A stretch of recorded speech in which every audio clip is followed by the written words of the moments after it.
So, do you guys want to hear about my horror film that I'm workshopping? Is this the one you're bringing to Hollywood with you? Yeah. Okay. Fuck this YouTube podcast and garbage. It's to LA I'm going. Okay. So it's about, say, like, I'd say you could base it in any small town. We'll use Ireland because that is where we are.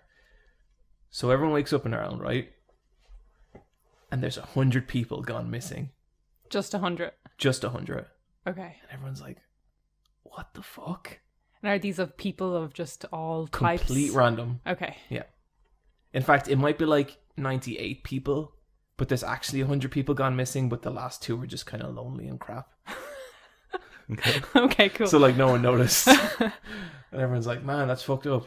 98 people, yeah. So then they go to sleep the next day. 1,000 people go missing. It's like, what the fuck is happening? Like, people disappearing from their bed, just people gone. Like, you lose sight of them for a second and they're gone. Next day, 10,000 people. Next day, 500,000 people. Then 3 million people. And it keeps going, and it's happening all over the world. Until eventually, there's just 2 people left. And they're like, what the fuck is happening? Are the 2 people who are left happen to be together in the same room? No, they just Okay. run into each other in the middle of town. Okay, well, we have to set this in America because that's the only way that could happen. Mm-hmm. A man and a woman, Yeah, a man both and a left in woman. New York. Like, you know, I'm not saying I have super ambitious, like, but I am thinking, like, Chris Hemsworth, and let's go for, you know what, let's go for something fucked up. Lena Dunham. No! That's cool. Older woman. No, wait. No. No. I'm thinking of the other Lena. Okay. Hetty. She's great. Yeah, no. Lena Can we get Dunham's rid shit. of Lena Dunham? And... You know what, Neve? I will take it into consideration. Okay. I am already regretting the decision. She has been a nightmare to work with. But she's a producer and she's put her own money into it, and she's calling a lot of shots. So then anyway, they're like, fuck, what do we do? What do we do? Chris Hemsworth looks away for a second. Gone. And then it's him running around an empty city for 20 minutes. This is the final act of the film. Then, turns around, look at the camera, and he goes, cut to credits. The Missining. Everyone's gonna be Okay, like, no, hang on. I know you guys are going to try and protect my feelings, and I know I don't need that. Just let's fucking have at it. Let's. Okay. I can take it. Okay, you know those horror movies where it's just like a fucking deflated balloon at the end, and you're like, what a fucking ripoff! That had no ending. They fucking conned me. You know that one horror movie, I think it came out a couple years ago, where it ends with a web page and you have to click on the link. Well, like, you have to type in the link, obviously, because you're watching it on a screen. But you have to like memorize the link and then like go home to watch the last 10 minutes of the movie on a website. Yeah. That's not fair. Okay, I don't see how that relates to anything I just talked about. It's So, Neve, let's move on to your opinion. Go for it. I think this would work if you had an in-credit scene where Chris Hemsworth opens his eyes and he's on a cold steel table and there's 3... Okay, well, Alien. you clearly didn't understand the movie either, so this has just been a giant waste of time. I think if this movie was in black and white, you could do whatever the fuck you want, and people would be like, "It's brilliant. It's got grain. It's got texture. There's no colors. You know There's what? no dialogue for the last 15 minutes. Yeah, they'd eat that bullshit up right away."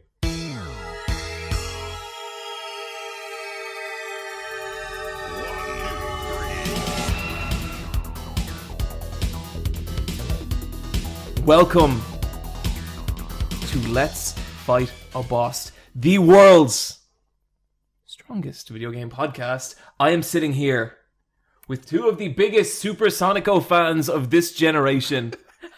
Yeah, that's in this room. To my right, the indestructible, the unfazable, the ghost-like.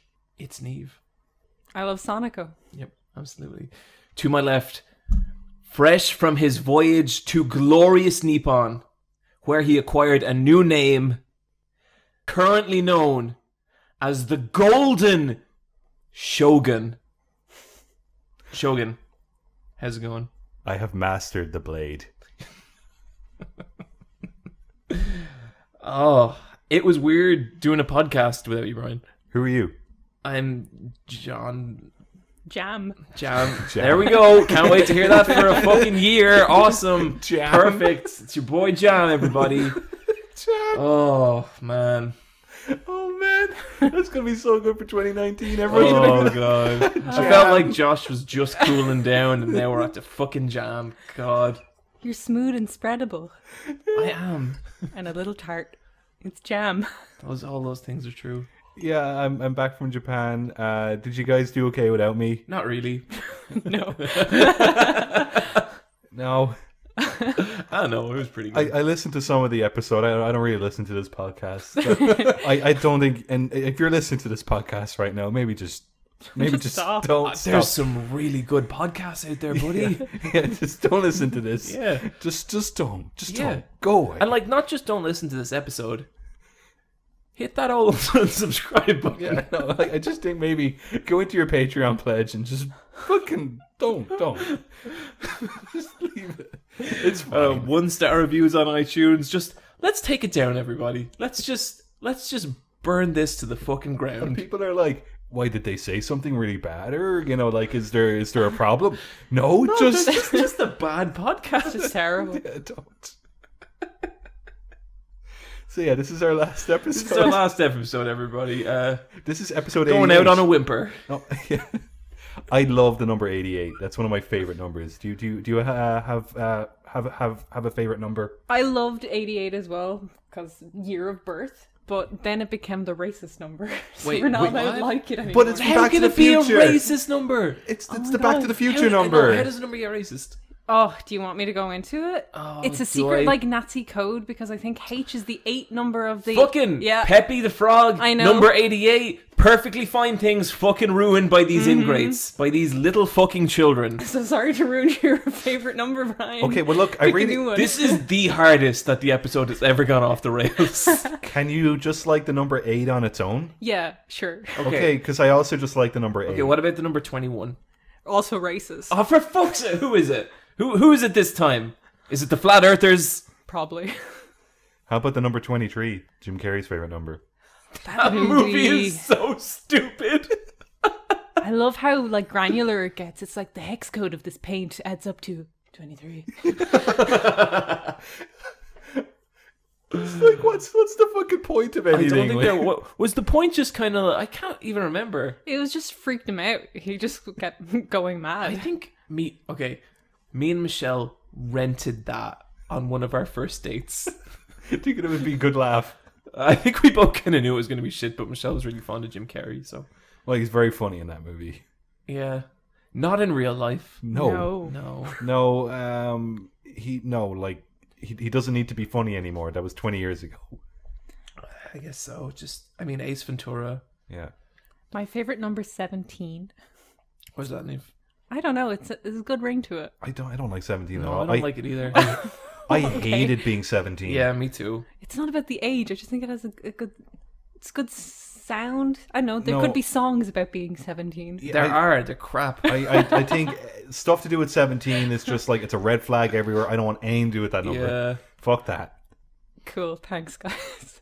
John, what's your favorite number? 21 and Oh, yeah. the perfect number. Well, see, 21 was hard because it's a really hard sum because it's 3 by 7. How does that make sense? First of all, but then it took me a long time to memorize that.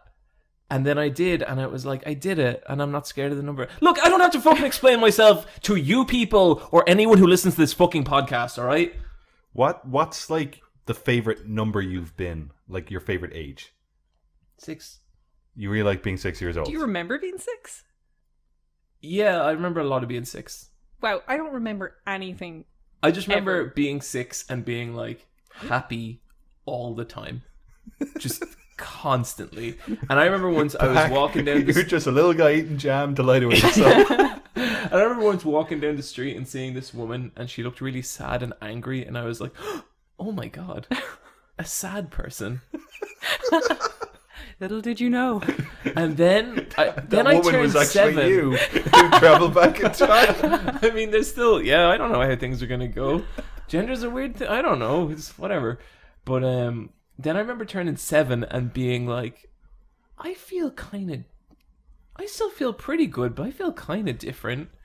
And then by the time I was 9, I was like, Mom, I don't feel right. And here I am today. I really, really like being 26. Really? That's one of my favorite ages. Why 26? I just got a lot of stuff done. Big achievement year. Did you move into this place? Yeah, and I think I did. And I think I planned a bunch of holidays. I think a lot of interesting stuff happened that year. I can remember being 3 years old. What? Crazy. Really? I have really, really good memory. That's nuts. And I had a great childhood, and I enjoyed all those, single number ages. But I really enjoy being 26. How about you, Neve? Maybe like 22. Mostly because I was drunk for a lot of it. I think for me, that was 4th year in college, big time. And that is definitely one of the happiest times. It was very good. Fucking brilliant. Didn't matter. And you were like, I've got it all figured out. I am the smartest I've ever been. Hello, Disney. I just made a movie. How many director positions do you have available right now? I don't know, Pixar. I'm going to have to think about it. DreamWorks have been in contact with me too. Oh. But then I think about it now, and I'm like, I think I'm pretty fucking happy now.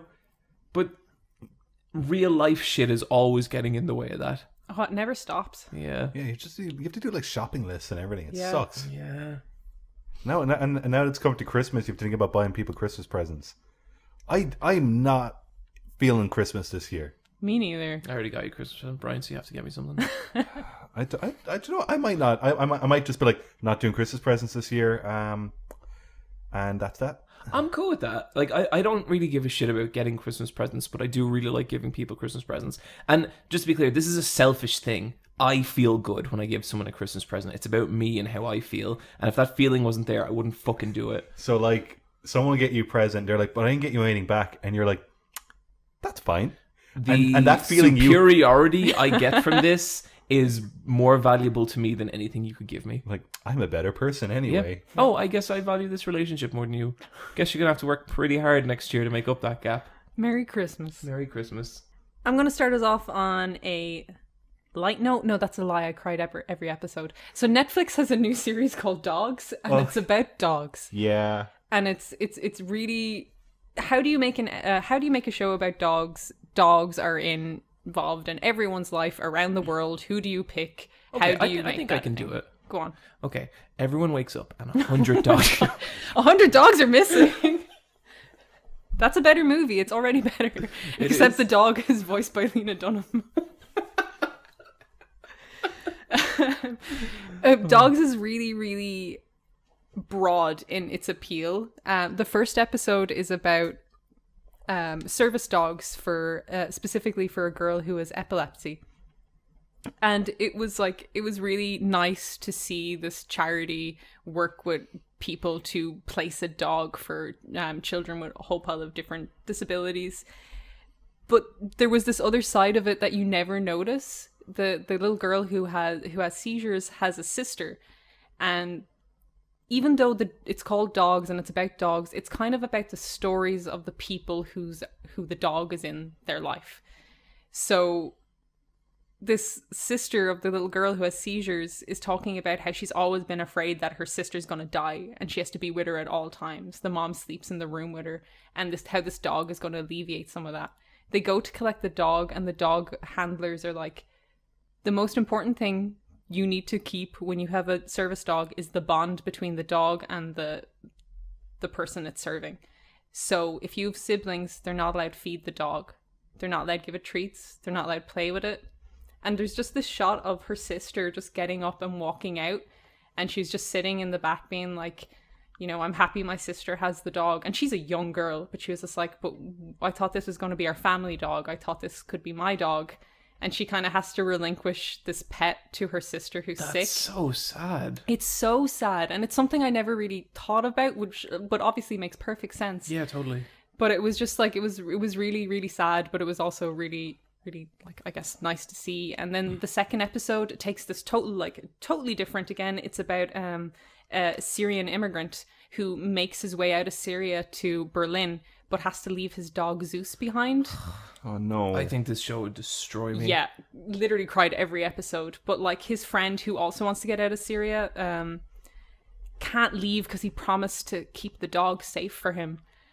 And a charity like is trying to get the dog out, and they run into roadblock after roadblock. The friend wants to leave because there's literally gunfire all around him, and he's been drafted into the army, so he's in hiding basically. And it's just kind of the story about Syrian immigrants told around the story of the dog Zeus, who's gorgeous dog. Then the next episode is about an Italian fishing village and this dog Ice, who goes on the fishing boat with his master, and he's been there like for 10 years with him. And it's just about Ice getting older and everyone in the village kind of knowing who Ice is. But it's also about the lake the village is built around and how the fish are depleting and there's no more fish left for them, and the kind of conservation efforts around that. And then the fourth one is about dog grooming competitions and Japanese dog groomers going over to America to compete, and them Americans not understanding the Japanese style. And it's just like, it's a really mixed bag. But if you're a dog lover and you're ready for an emotional roller coaster, then Dogs on Netflix is a really, really good show. Cool. Sounds good. Mm-hmm. Brian, Yeah. tell us about the little drummer girl. Do you know about this show? No. Okay, this is an interesting one. I've only watched the first episode, but after I tell you what it's about, you're probably going to want to check it out too. This is a show that's a co-production between AMC in America and BBC over here in Europe. I already love it. It stars Michael Shannon as an Israeli spy who is planning a sting operation in Berlin in the late 70s, and they're hiring a British actress as part of their operation. It is directed by Park Chan-wook. What? Oh, what? Michael Shannon, Park Chan-wook at BBC America? Oh, okay. Yeah.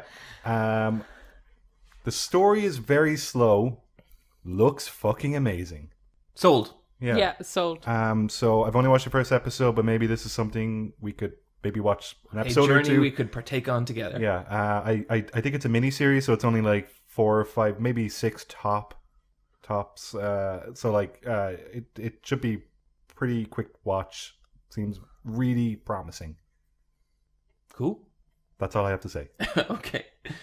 So I checked out Mirai from the Future, which is the new film from Mamoru Hosoda. I'm thinking. Yeah, I saw that. Mamoru Hosoda is one of these directors that everyone fucking loves, and they should, because he's a genius. He is so good at directing. But I feel like the first film of his I saw, I fell in love with, and it has been just this gradual decline since then, to the point that I think I kind of hate his movies now. What was the first film you saw? Girl Who Leapt Through Time. Oh, and he's done... What was the other one last? He did Summer Wars, Boy and the Beast, Wolf Children, One Piece Movie 6, which is fucking amazing. Digimon, and he also did a couple episodes of Digimon. He was going to direct Howl's Moving Castle and fucking hated it there. And so he went to Toei instead. Okay, so One Piece Movie 6, Digimon movie, Girl Who Leapt Through Time, Summer Wars. Some of my favorite movies ever. Summer Wars maybe a little less. I'm not into the family shit in that movie. I just like I like the aesthetic's cool. I like the internet avatars beating the fuck out of each other. That's what I like. And since then, like, I find his style has gotten like, just the kind of movies he does has gotten. He started writing a lot more, and when he did, his movies went from being like kind of these real kind of energetic fantasies, but not like typical fantasies, like this kind of fantasy that was like very kind of digital and stuff you wouldn't see anywhere else, to being these really like emotional, heartfelt, like family dramas. And I don't care at all. Like, I really hated Wolf Children. Like, I was so fucking bored by that movie. And this...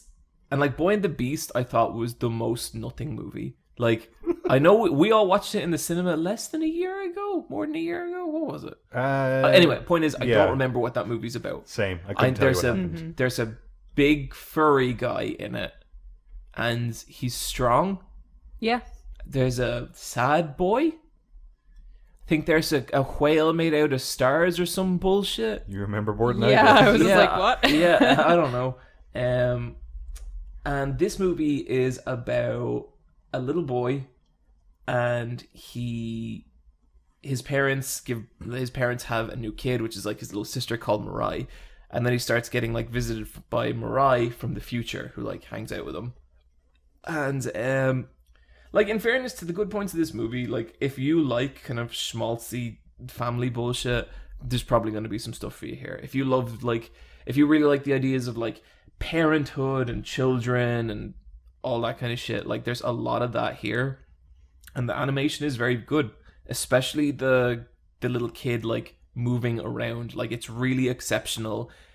There's nearly an uncanny level to how well the kid moves. Like, they have looked at a fucking 4-year-old trying to climb a stairs, and that's what it looks like. But man, like, just the aesthetic of this movie, it's all beautifully drawn. Like, as in, well, I don't want to say beautifully, it's all really technically well drawn, but it is so pale, and it is so just boring, and there's no shading. Like, it's all really flat, and I know that's an aesthetic thing. It's not an aesthetic I really love, and yeah, I was kind of gritting my teeth for about the first hour and 10 minutes of this movie. Now, after that, they kind of, throughout the whole thing, they're going to these different, like, fantasy settings, but some of them are fantasy, and some of them are just, like, Tokyo from 50 years ago. And it's like, fucking whatever. And he's kind of visiting his ancestors from the past, and I just thought they were all really boring.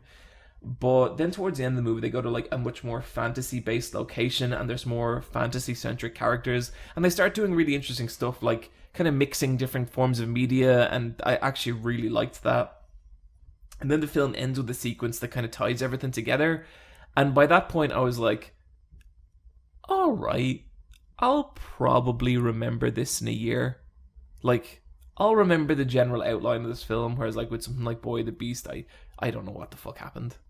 And so it's like, I guess if you're into Mamoru Hosoda, you'll probably, I'd say people are losing their minds over this movie. For me personally, did very little. Not really saying it's a bad movie, but it's totally the kind of movie where I'm not going to appreciate it. I think other people will. I think there's a decent chance you'd enjoy it, Brian. Okay. Really selling it to me. Yeah. You love that family bullshit. You love that schmaltzy fucking garbage. Brian likes sincere depictions of childhood. Oh, I do. And there is definitely overtones of that in this. It has to be from a genuine place. If I get a whiff of bullshit, I'm out. I'm not getting involved in that shit. Fuck that. If someone does 10 out of 10 genuine childhood, I'm gonna be like, eh. It doesn't really matter. Where it's like, if you start getting into like older childhood and adolescence, that's when I start caring. But yeah, a lot of them. I think the dub was really bad as well. I wouldn't recommend people watch the dub. There's a bit where like the kid's laughing, and then it just cuts to a shot of the dad, and the dad just goes to himself, "Waiter, I'll have what he's having." And I leaned over to Michelle, and I was like, I fucking hate this movie. So yeah, that's my review of Mirai from the Future. Does he really say that to the waiter? Brian, there's no waiter. He's in his house. Oh. Okay, this is completely off tangent, but no, let's just fucking go for it. I was 9 years old, and I was in a playground, and I was at the top of a slide, ready to slide down the slide. But you know the way when you're a kid, kids run up the slide? Yeah. So a kid ran up the spiral slide and got to the top and saw me, and I saw him. Lifts up his wrist, looks at nothing in particular on his wrist, and goes, well, look at the time, and then went down the slide. And I'll never forget that, because I was like, what a fucking weenie. And it's pretty good. When someone does that kind of shit, like just like that, I'll have one of these, like, just fuck off. Mm-hmm. Someone deserves a smack. Yeah. No. Neve, tell us about She-Ra. She-Ra is now on Netflix. Finally. Yeah, so this is the reboot of the classic 80s cartoon that everyone on the internet lost their minds. And when I say everyone, I mean absolute man babies. Excuse me, Neve. I will have you know that I'm a huge fan of the original She-Ra. And No one is. No, that's not true. I love Thundercats and I love She-Ra. And what they have done to the new She-Ra by be-pantsing her is the most disgusting attack on my identity I have maybe ever seen. She has been bepantsed. So this cartoon for children, what's wrong with people? I know, that has people just completely irate on the internet, is pretty good. Yeah. Yeah, in some ways and not in others. As I said, I don't usually watch cartoons anymore because I can't turn off my stupid animator monkey brain that kind of just picks things apart to the point of no enjoyment. So there's a lot of animator aspects that I'm not digging with it. Yeah, I've watched some of it and I'm like, I don't like the in-betweens, or I don't like that drawing. That could look Someone better. described it to me as needs more time in the oven. And Needs a lick of After Effects is what I Yeah. think. It needs some comping. yeah.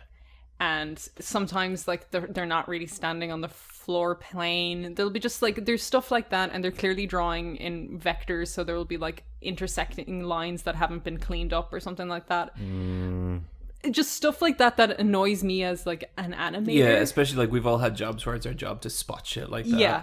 Yeah. So like so that stuff, not maybe the best looking show in the world, and you can see it wears its influences really on its sleeve. Like Steven Universe, for example, they do like stained glass images in one of the episodes, and it's completely cribbed from Steven Universe. It's just like, you're a fan, and like it's good that you're a fan, because Steven Universe looks absolutely amazing in its backgrounds. The backgrounds in She-Ra aren't great. In fact, I think they might be the weakest aspect of it for me. Like, I think the character animation usually holds up mostly, but the backgrounds are kind of, I see what you're going for, but I don't think you know why they made these decisions. Yeah, that's a fair criticism. But generally, the characters look really good, and generally it does look nice. The story's great though. Like, the story is fun and entertaining. She-Ra's a really interesting character. Catra's an interesting character. I saw some of the voice acting and I thought it was really like on point. Yeah, Like, the voice really good. acting really on point. So they're really selling a lot of the emotional narrative points. There's a few episodes that really suck, like really just, you know, they're the throwaway episode where they meet some random aliens who are boring. But then there's those episodes that are just like, okay, this is the one we've been waiting for, kind of thing. So it's a real mixed bag, but generally I think it's a really, really good show. And for who this is, which is young girls, I think it could be like a favorite for a lot of people. Like, it's really, really has a lot going for it narratively and design wise. Maybe technically does need a bit longer in the oven. But if you're into She-Ra, and if you're into FF ships, What ships? if you're into female ships, if you're into shipping girls, The creator of the show recommend- is a lesbian. yes. And she, And now it's all adding up. yeah, it's a Yes. very gay show. It's an all-female writing staff. And Yeah. it shows. So that's like probably why the writing is really like, I think, affecting and probably good for like young girls to see. Like, She-Ra has so much agency and she's a really like interesting main character. But yeah, maybe needs a little more time on the technical side. But hopefully if this does well, they'll get a second season, and hopefully they'll like tie up all those kind of things. Yeah. Cool. Because the story is that she was raised as the bad guy, wasn't she? Yes. And then she discovers that she's a bad guy, and it's her joining a rebel faction Yeah. and going against the agenda. Yeah, so she's found and raised by the evil people, told that everyone, the princesses, which is like, that the princesses are evil. And the real like sense of the tension comes from, she like had a friend that she grew up, which was Catra, and she leaves her behind. And there's this great moment in it where she's like, basically, Catra, I think we're the baddies. And like Catra's like, yeah. And like that was a good moment, because I didn't expect it, like, you know. And so is Catra like the villain? She's kind of, yeah, a little bit. She like an in-betweener? Yeah, she's kind of a mid boss. In wrestling we call them tweeners. She's the tweener. How does it compare to something like The Last Airbender or Legend of Korra? It doesn't. No, it doesn't? Okay. Like The Last Just Airbender, production-wise, just just not production-wise But- and narrative, and No, narrative. nothing. Yeah, because No. like I thought it would have the same kind of world building or kind of like character arcs where a character might be good at bad at the start and good at the end, like Zuko or something like Like, it that. does have those arcs. They're just it really wears its influences on the sleeve. Like, as I said, like there's a little old woman who's basically Rafiki from The Lion King. You know, they have their trope characters in there who are fulfilling their tropey roles. And it never reaches the heights, like, for this season of Steven Universe, of Gravity Falls, of Adventure Time, of, like, even the new Turtles or any of those stuff. It never reaches that height aesthetically or story-wise. But as a show for kids, and, like, I had a good time watching it. It's really competent and decent, but it doesn't, you know, it's not a benchmark in animation. It's not something that people need to watch, Yeah. kind of thing. Okay. I'm probably going to check out an episode or two at least, because I am kind of just curious. Yeah, it's worth it. Yeah. So I watched Survivor Series. How'd that go? Fuck, dude. Ooh. Is It was this- good. It was a very good pay-per-view. So Wrestling. the Wrestling, kind of okay. yeah, the big Here we go. no, it'll be fine. The big thing here was the Becky Lynch Ronda Rousey match. That never happened because Becky Lynch got her face broke by Nia Jax, like by accident in real life. Mm-hmm. So they switched it out for a match between Charlotte and Ronda Rousey, and very good match. Really fucking competitive. Really looks like they were trying to kick the shit out of each other. But it's been interesting because like Charlotte lost to Becky at Evolution, the last big pay-per-view, despite like nearly beating her and basically being the better person in the match, still kind of losing. And since then she's had this weird like loss of confidence going on, which is like, okay, that's interesting, because wrestling doesn't usually, WWE especially, doesn't usually like play with even that level of subtlety. And so it's like, what the fuck's going on with Charlotte? But then anyway, it kind of comes to a point and they're going back and forth and it's really good and really competitive. But it starts to just kind of come out like, no, Charlotte can't do this. Like, Ronda's just better than her. Like, Charlotte's stronger, but Ronda's just the better fighter. And so she kind of goes outside and Ronda, like, runs around to get her. And then Charlotte has a kendo stick and smashes Ronda with it, like, viciously. And then gets a disqualified match over.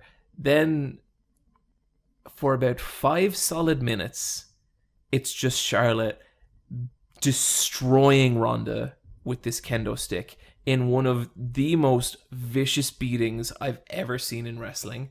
And like, this wasn't, they use kendo sticks because you can hit someone very hard with a kendo stick without concussing them. I don't know what the fuck way a kendo stick is made, but basically there's not a lot of weight to it, so it's more about the damage to the skin as opposed to the underlying structure. But like, if you watch this clip, you can see the welts forming on Ronda Rousey, and it is actually disgusting. Like, Michelle had to like turn away from watching it. It is horrible. It was incredible. Fucking love this shit in wrestling, and to see 2 women do it, never seen that before. And it was just this whole different level of like, what the fuck.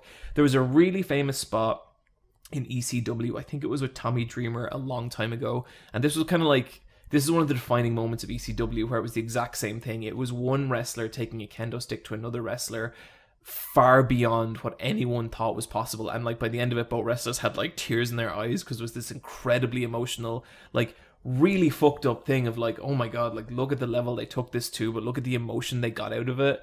This felt like that. It was amazing. Really, really good. And then also just real quick, Daniel Bryan versus Brock Lesnar. I don't want to talk about it too much. Fantastic match. Really, really good to see like Brock Lesnar try and tell a story like that. Like, brilliant. So I thought it was a really good pay-per-view. That is all. Now, next. Neve, tell us about Always Sunny season finale. People kept asking me if I'd seen the season finale, and I was like, why do people care specifically that I've seen this episode? Why specifically this episode? I don't know. So as I was watching it, and it's called Mac Finds His Pride, and I was like, it's because he's gay.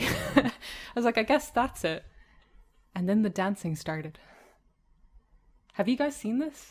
I'm actually kind of down on the new season of Always Sunny. So you haven't seen the finale? No. Ooh, I don't know if I want to talk about it then. I've seen the clip out of context, but I only saw that clip. Thumbs up or thumbs down, Eve? For me, it was a thumbs up. It like, I'll speak about it vaguely, but like, from a season that's been like kind of completely bonkers, like they're really going. I thought sunny. some really good episodes and some downright terrible episodes. Yeah. What ones didn't you like? I really hated the Charlie by himself episode. Oh, when the Philadelphia wins the Super Bowl kind of one, the kind of Home Alone one. I thought that was just awful. And then I thought the plane episode was really bad as well. I liked the plane episode. I wasn't down on the whole like the football one, but I don't know anything about football. Yeah. I thought those were two of the worst episodes they've ever done. Oh, like wow. I hated the plane episode one from last season as well. I just don't think it's interesting. And that was just like them rehashing one of their worst story plots, and I just thought it. But then I love the flashback episode. That was wild. Frank's long legs, I think. Yes, it's that's just the bit I said burned to into Brian my before. mind. Like me and Brian were talking about it, and I was like, that bit with Frank's long legs. Yeah, that was a really good episode. It's so good. I actually read a Junji Ito story exactly like that recently. I think I'm like 4 episodes behind, but I'm not pushed. But maybe I'll just skip ahead to the last episode. Well, yeah, I don't think you need to see the other one. The way they've dealt with Mac's sexuality it was a joke, then it became a real thing, and it kind of goes between joke and sincerity, to the point that you're kind of not sure if they know what they want to do with it. Yeah. And this was the one where there was actually a bit of humanity to everyone involved in the cast. I feel like they've been kind of slowly getting there. Like, and like I think this season is the first season where they're like flip the switch and they're like, he's gay. It's not a joke anymore, he's just gay. And like, it dealt with like a really interesting, I guess, phenomenon where like Frank wants Mac to dance on the gay pride parade, and Mac is like, I don't feel pride, I don't know where I fit in the gay community, I don't know who I am, I don't know what to do. And Frank is trying to help him, and he's just like, you need to come out to your dad. And his dad's awful. Yeah, that's like a legit murderer. Yeah. And like, you know, Mac's always dealing with his like Catholicism and his internalized homophobia. And it's always played for a laugh, and like I find it genuinely funny when it is. But this was a moment that they took everything they'd built on with that, and they were like, okay, let's get something sincere out of it. And I think they really, really succeeded. They had a moment where Frank gets it, the audience gets it. Like, it was something special out of them, and it also makes sense why Mac is so ripped. He isn't just ripped for the joke, like how he got fat for the joke. He got ripped to be physically capable of dancing. Cool. And it's like, it's amazing. I was reading afterwards, and I'll drop this as a loot drop if anyone's interested. It was a Variety article about what it took to pull off this like dance towards the end, the amount of training. It took 5 months of training, the amount of trust that had to be in, because it's a partnered dance. And it's just this big, long goal that they were reaching for a long time. I think I saw something about that on his Instagram. Oh, but talking about his, like... I think maybe he was talking about his fitness, where he was like, I don't understand why everyone just doesn't do this. All it takes is 2 to 3 hours of exercise every day, sleep 9 hours a night, hire a personal trainer, don't eat any carbohydrates at all. It was good. Yeah. I'm psyched to hear that's good, though. Yeah, like, I found it really interesting. I did not expect that out of Always Sunny. I didn't expect that moment, and I don't, like... It's a nice cap to whatever they were doing with Mac, you know what I mean? I think they decided to get real about it, and it worked.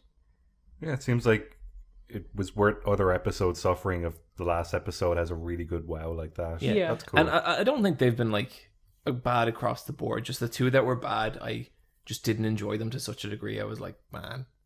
And, like, we usually Always Sunny...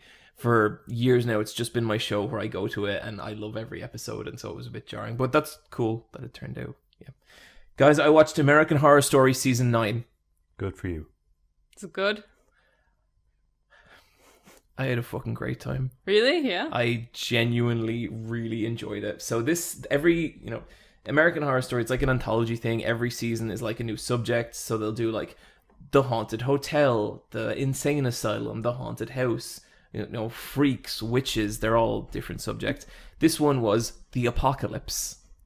If you're somehow super committed to American Horror Story and have not seen this, I'm going to spoil as far as the first 3 episodes, just mildly, because I think it's really important to understand what this season is, so I don't sound like a fucking crazy person.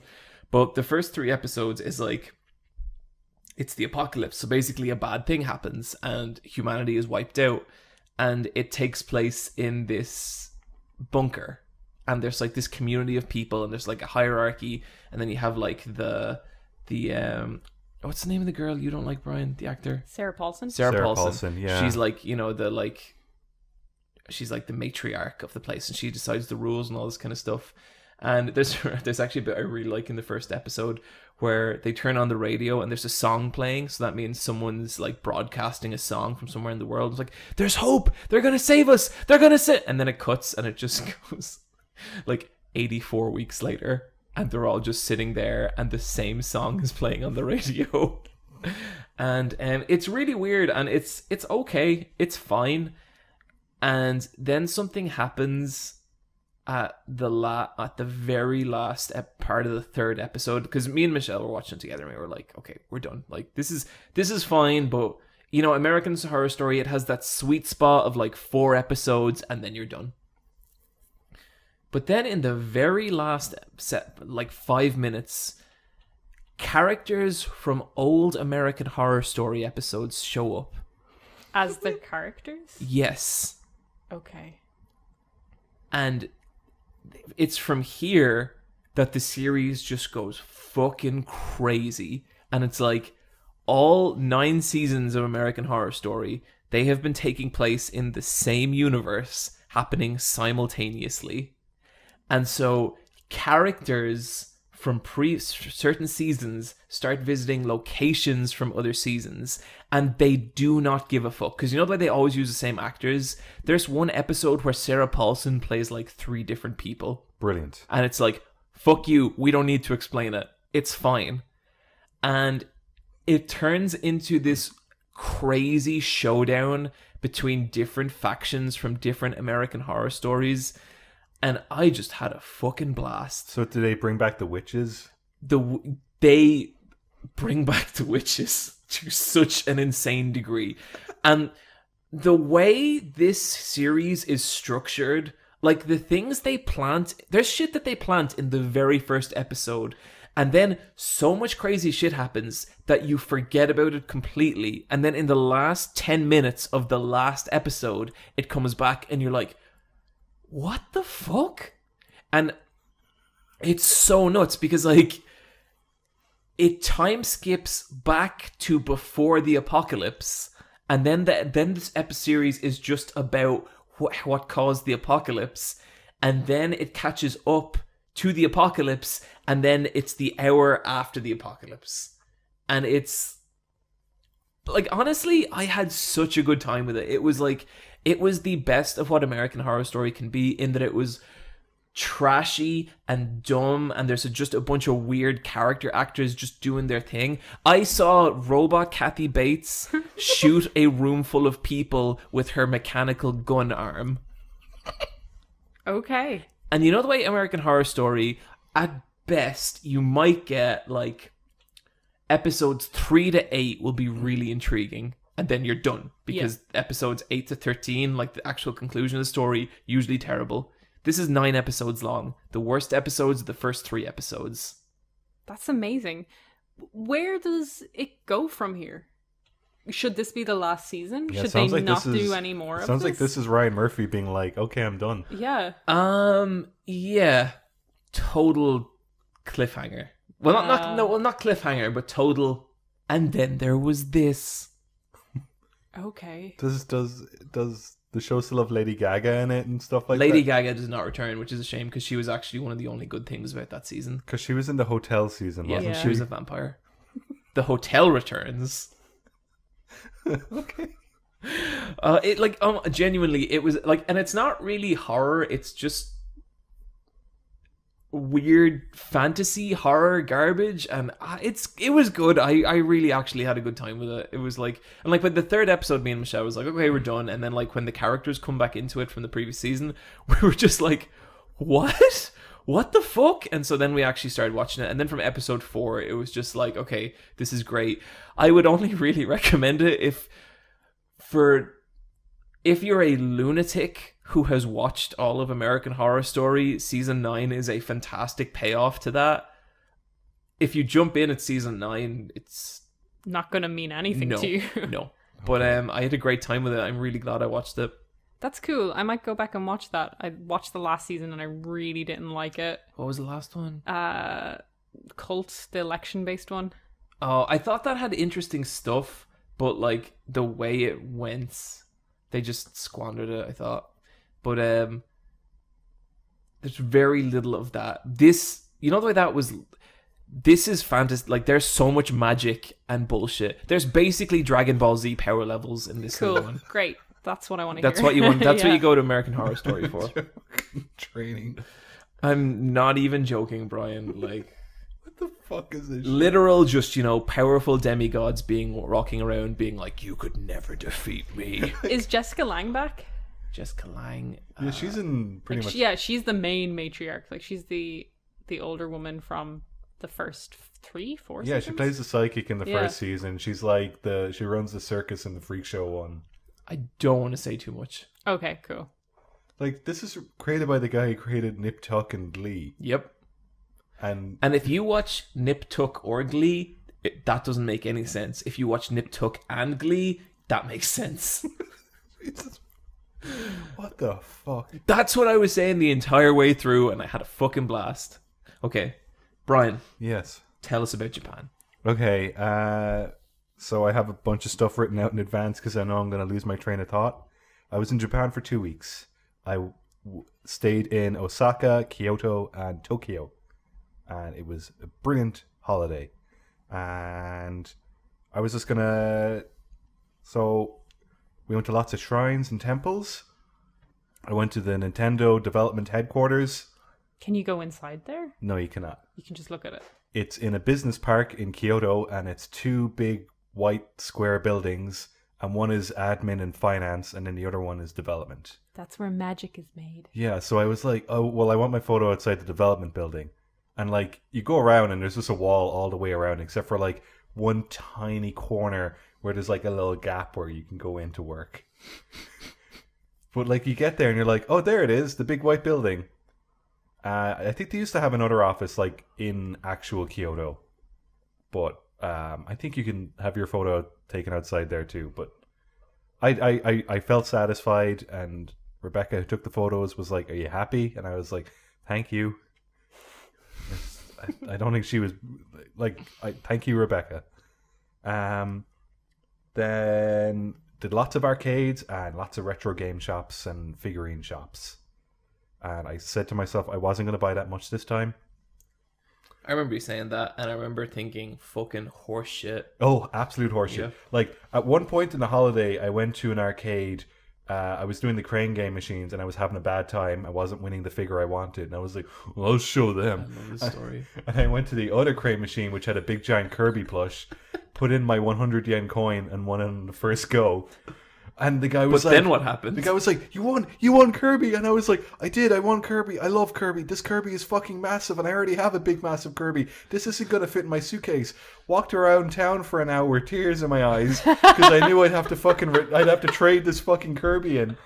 And sure enough, the next day, I'm walking around with the Kirby, and it's so fucking big. And I'm like, I go to 2 shops that I think I can return it to. And they look at me, and they're like, well, you're not a resident of Japan, and... This is real Dodge. No, you're not. We're not going to buy your Kirby off you. It could have been your drug mule. Yeah, it could have. And I'm like, I just want to get Did you check if the Kirby was full of cocaine? Maybe. Okay. But like, it was so big, and like, because I don't speak Japanese, I had to write down an explanation of why I had the big Kirby in Google Translate. But then I went to Mandarake, which is the big secondhand figure shop. But they also do secondhand video games, books, and plushes. And I brought it there, and they were like, yeah, we'll take it. And they were like, just 5 minutes. And so I waited, and they were like, okay, we can give you 200 yen for this. So you know what? I made a profit. It all worked out. But like, they asked me to fill in my address, so I filled in my address in Ireland and my Irish phone number. And they were like, this is really weird. Like, yeah. The image of you walking around with a John Kirby crying is so good. I was so upset because I was like, this is like, and like, I love Kirby, and like, it felt real fucking weird not to refuse. Like, I bought loads of Kirby shit while I was there because it was. Boy, did you. Because it's the Kirby 25th anniversary, so you gotta buy Kirby. And they have, like, I bought Kirby chopsticks because I got real good with chopsticks, so I bought Kirby chopsticks. I didn't buy the Kirby soap dispenser, but let's see how we get on in a couple weeks. Because I do have, I do regret not buying the Kirby soap dispenser. And you do use soap. I do use soap. So the main three places I did a lot of my video game figurines, weeboo bullshit, would be Den Town in Osaka, Akihabara in Tokyo, and then Nakano Broadway, which is just outside of Tokyo in the more residential, quieter part of town. But the thing is that when you go into one of these shops, you just get overstimulated. Because, here when you go to a Forbidden Planet or a comic book shop, like, you filter out all the media that you're not interested in, and you're going right to, like, Dragon Ball Z or whatever you like in particular, like especially Pokemon when you're like familiar with the layout. Mm-hmm. Yeah. But when you go into a shop in Japan that has stuff you like, you walk into a room that's full of Pokemon, Kirby, One Piece, fucking weird retro Mario shit, and you don't know what to do, so you go it's like the deep cuts that get me. Like when I went into a place and saw like 3x3 eyes figures, I was like, what the fuck? Yeah, like, and you don't know what to do, and so you take photos of stuff, because what happened to me was that I would go into a shop and I'd see something I like and I'd take a photo, and I go, okay, I've taken a photo and I will remember this shop. Then you go to 20 more shops just like that, and you find like a load of different figures, and you find like the one that you wanted at the price you wanted, because a lot of time is that you'll find the same stuff repeats in the shops, but maybe you found the particular one you liked at a good price, because sometimes the prices are fucking ridiculous. Like Pop Team Epic is real big in Japan at the moment. Those Nendoroids of the two girls from Pop Team Epic range from about €60 to €300, depending on the shop. It's fucking ridiculous. So, like, sometimes you'll find what you're looking for, but not at the price you're happy paying for. So you have to take photos to jog your memory, but then you also have to take photos of the shop fronts to help jog your memory when you're out in the street. And then, like, if you go back and retrace your steps, that won't work, because that's adding to your memory. You actually have to go back to step one and repeat the process you walked in, and then all of a sudden you're like, it's this shop. It's fucking ridiculous. Like, you are just mentally exhausted trying to find stuff you like that you're kind of like cool about collecting. But that's kind of like a thing that happens with collecting over in Japan, because like you will see stuff you like and you'll film it in the cabinets, but you don't want to buy anything because you're kind of breaking up a set of like these cool vintage Mario toys that all complement each other. I'd break that shit right up. I felt real. I saw one or two things that I like was like happy with buying, but then there was other stuff where I was like, if I buy this, I'm gonna want to buy all of these things. And like I really like collecting stuff, but I like collecting stuff but having a story behind each bit. And like you really do have to kind of like pace yourself when you have an interest in something. You can't just like buy everything and then you have it set up and you're like, well, that's it. What the fuck? What do I do now? Like you gotta have like, this is something I'm going to like for the next couple of years, and I'm going to do it piece by piece, and each one of these is going to have like, a little thrill behind it. So what happened was I ended up finding in a row a bunch of Nintendo game guides for the Super Nintendo and Game Boy that were all published about 25-30 years ago, but they were done through a second party company called Ape. And it would have like the guidebooks to the games, but at the back it would have developer interviews and photographs and behind the scenes and sketches and everything. And I was like, this is a making of book as well as like a strategy guide. So I bought a bunch of them, and now I found like an archive of them online, and I'm set for the next few years. It's great. But yeah, I found Den Den Town in Osaka brilliant for secondhand figures and figure prices in general, and then Akihabara much more better for retro games. Right. And then Nakano Broadway is the best for weird vintage shit or just stuff you're not expecting, like a lot of Furbies and Beetlejuice toys. Beetlejuice. Hey, Beetlejuice is, you know what? Fuck yeah. Yeah, okay, you know what? All kinds of people. Because in Nakano Broadway, that's where a lot of independent Sofubi vinyl sellers sell there.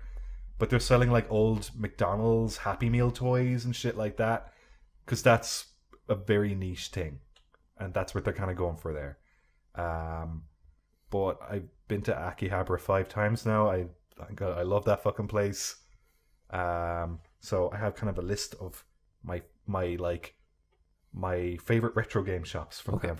So the main one everyone knows is Super Potato. Yeah. Super Potato, there's about 4 or 5 Super Potatoes in Japan. There's 2 in Osaka, there's one in Ikebukuro, there's one in Akihabara, which is the most famous one, but that's not even like the original Super Potato. Like there's a bunch of them. Super Potato is super cool to go around in. Do not buy anything there. It's a fucking ripoff. I bought one thing that I was happy enough paying for, but most of the time it's really overpriced. I guess they don't have to compete. No, they don't. Everyone knows it. Yeah, once a vintage collector place has a name, you're buying for the name. Yeah. Yeah, so I bought a Super Potato t-shirt and badges because I thought that actually meant more, just because of the name. Yeah. Traders, another chain, they'll do like new games, but then there's one in Akihabara that does it's just a trader that just does retro games. They have really, really good prices. Then there's Book Off, which is just a secondhand bookshop, but sometimes they have an electronic video game section. You can find some really good stuff there. But I think my favorite retro game shop is this one called Friends, which is at the very top of Akihabara, and it's run by an old lady and her son. That's cute. Yeah, and you have to go up to like the 3rd and 4th floor of this shop, and the other floors are like massage places. Cool, I like massages. And these are like themed massages. Did I tell? Okay, Mario themed? No, like Little Sister themed. Oh. So I was like, okay, I gotta go to the floor I need. I'd be down for a Mario massage. I couldn't find any Mario massages. But What? It's fine. Friends is my favorite retro game shop. Cool. Lovely shop. Got some great stuff there. I really like the Advance Wars series, but I didn't know that they had Game Boys of those. One's called Game Boy Wars Turbo, and it comes in a little metal tin. Oh, and I was a metal tin so it doesn't get damaged during the war. Yeah, exactly. I was like, oh, that's so cute. So I bought that. But my favorite thing I bought was because Nia was like, hey, you like Future Funk, Brian? Check this out. In HMV Shibuya, they have all the Future Funk cassette tapes. And I was like, oh, cool. So I bought them. I knew you would. I was just like, I wonder if you'll do it. And you did. And I also bought a cassette player. That's the cutest fucking thing. It's a really, really cool cassette player. I bought it in Akihabara underneath the train station where they sell all the old retro junk. And it was in perfect working condition. Looked brand new. There was no scratches on it or anything. That thing is like 30 years old and I love it. It's so cute. It's a lovely red. It's a nice design to it. Yeah, it's Sanyo, which is a brand that we all... You can find a lot of this on Brian's Instagram, everybody. Yes, I'll put up more photos, but it's cool because it says sound and fashion. Wow, both the things. Yeah, because I was going to buy a new Game Boy and none of them appealed to me. Yeah, we were looking at the Mother 3 one. Yeah, the Mother 3 Game Boy Micro, and like it looks real fucking important in its red flashy box. That is an ugly looking Game Boy. Can see what they were going for conceptually. They wanted it to look like it was kind of rusting or something, but it just looks like it's rusting like in an actual shit way. Yeah, but then my Not last aesthetic. Yeah, my last thing before we move on to the games was we went to a couple of theme parks, including USJ, and they have a Neon Genesis Evangelion VR ride there. What was that like? We went on it twice. It was so good. It was fucking amazing. But like, this is a thing that Japan does, and it's something John and I have spoken about before. This ride is in the theme park USJ for 4 months. It's so nuts that they do that. It's so expensive. They do so much work, and then they just like Because anywhere else they'd be like, this ride is going to be a main staple for 10 years until we replace everything. I think it's the kind of thing where Japan is so fucking focused on Japan and they don't care about tourism that much. So they leave it up for 4 months because then everyone in the surrounding area has visited it and they need to give them a new reason to come back. Yeah. So I think the ride opened up over the summer, but it's closing in January. And this was like just a window of opportunity that we were fortunate to go to. Yeah. But then there's other stuff that, like, they have an Iraqi exhibition now, but it wasn't running for most of October. Yeah. Because they decided, they're real good at like turning off the switch of something you're interested in. Like they're just like, no, this is a fad, and you are either there for it or you're not. And it kind of sucks, but I guess you just kind of you enjoy what you get, and the Evangelion ride is fucking amazing.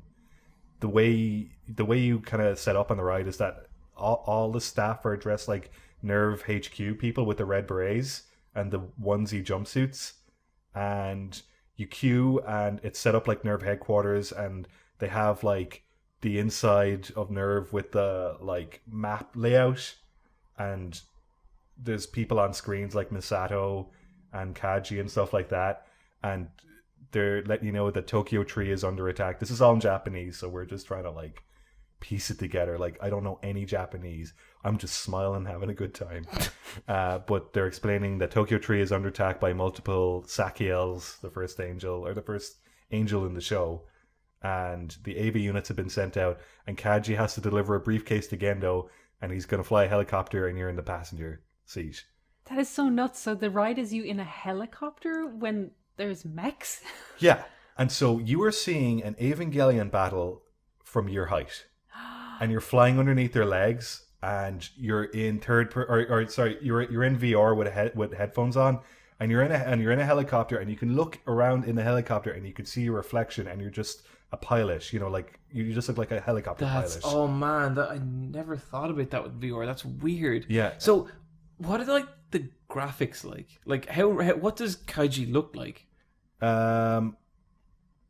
He is just a 3D model of a helicopter pilot, but then he has like a little screen that he's talking to you, in which they have the 2D animation of Kaiji. Okay, yeah. Like it's done real well. Like that's smart. Yeah. Like the graphics look like PS3 graphics rather than PS4 graphics. So I would you know when you put on the PlayStation VR and you can see all the pixels. Yeah. Like it looks like that. Like it's not like a sharp HD image. It's a jaggy HD image. But there's just one bit where you're watching one of the AV units like defeat Sakiel, and it does the crucifix explosion, but you're seeing it from all the way down at the bottom looking up at That's it. fucking that's insane. so And it's cool. like 200 feet high in the sky. It's fucking insane. And like, what are you sitting in? Is there something moving? You're in a pod that's moving around like a carousel, just like an indoor roller coaster, and it has like real like speed up, slows downs, and turns around. And but like, because you have the helmet on, I didn't actually take it off to see what it looks like, but I think you are just in a room in the dark, being thrown around. But it is very convincing. But it is just like, you really forget how much of a media franchise Evangelion is. They were selling like popcorn buckets with the AV Unit 1, and it was like €30 for a light of popcorn buckets. That's so cool. But it's rad. Then we did like the Jaws ride and the Terminator ride and all that, but it's just like going on the normal rides, but they're just in Japanese. But we were there for Halloween. Tell them about the ring ride. Oh yeah, so the ring ride is the Terminator ride. Okay. And they use the exact same theater room. And so for this, they bring out like a spokeswoman for a tech company, and she's just talking Japanese for 15 minutes, and the audience is loving it. I'm just smiling away. But then all of a sudden, like, she plays a presentation video, but it kind of gets fucked up, and we see the well from the ring, and Sadako kind of like flickers on. But then up in like the real room where the woman was, Sadako is there now. And then we're brought into a theater, and they're like, sorry, that was just technical difficulties. It's okay. But then we're in the audience, and someone's phone goes off, and they have to answer the phone, but they hear a creepy voice on the phone. And like, this is just an audience plant, but it's done so well. But then they scream and they're gone. And then like the theater kind of like lights up again, and Sadako crawls out of the theater. And then they have like 20 different women dressed as Sadako all around the room, and the light and like the stage lights flick on and off, and she'll be in the top left corner, bottom right corner. It's so cool. And That's the coolest thing ever. It was so good.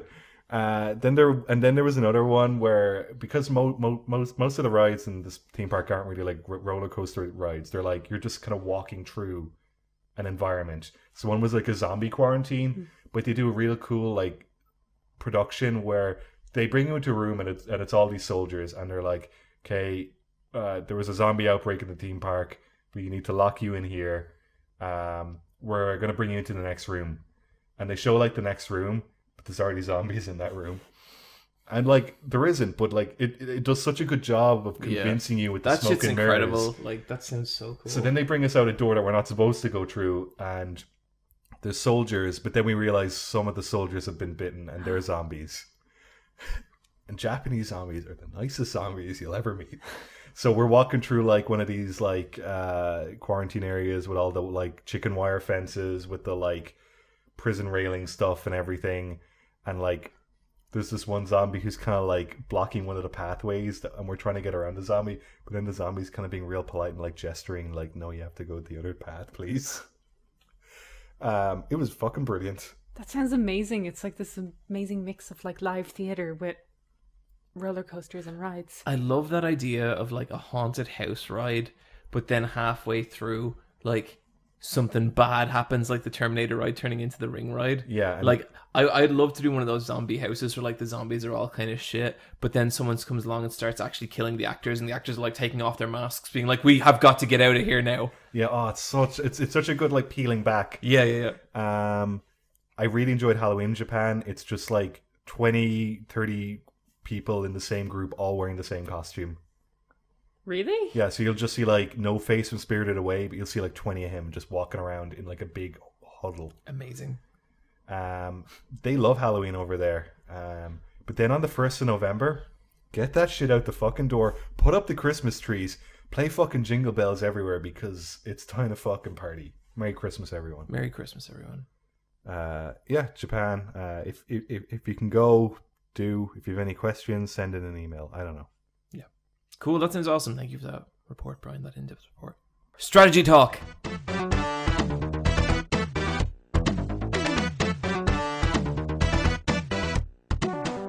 Okay, real quick. I finally beat Virtue's Last Reward.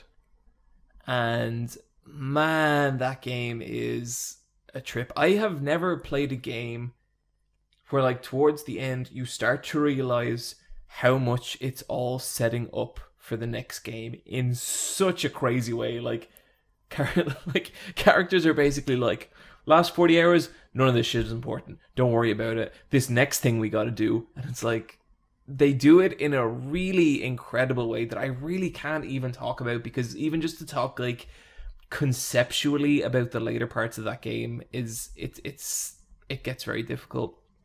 I really enjoyed my time with it.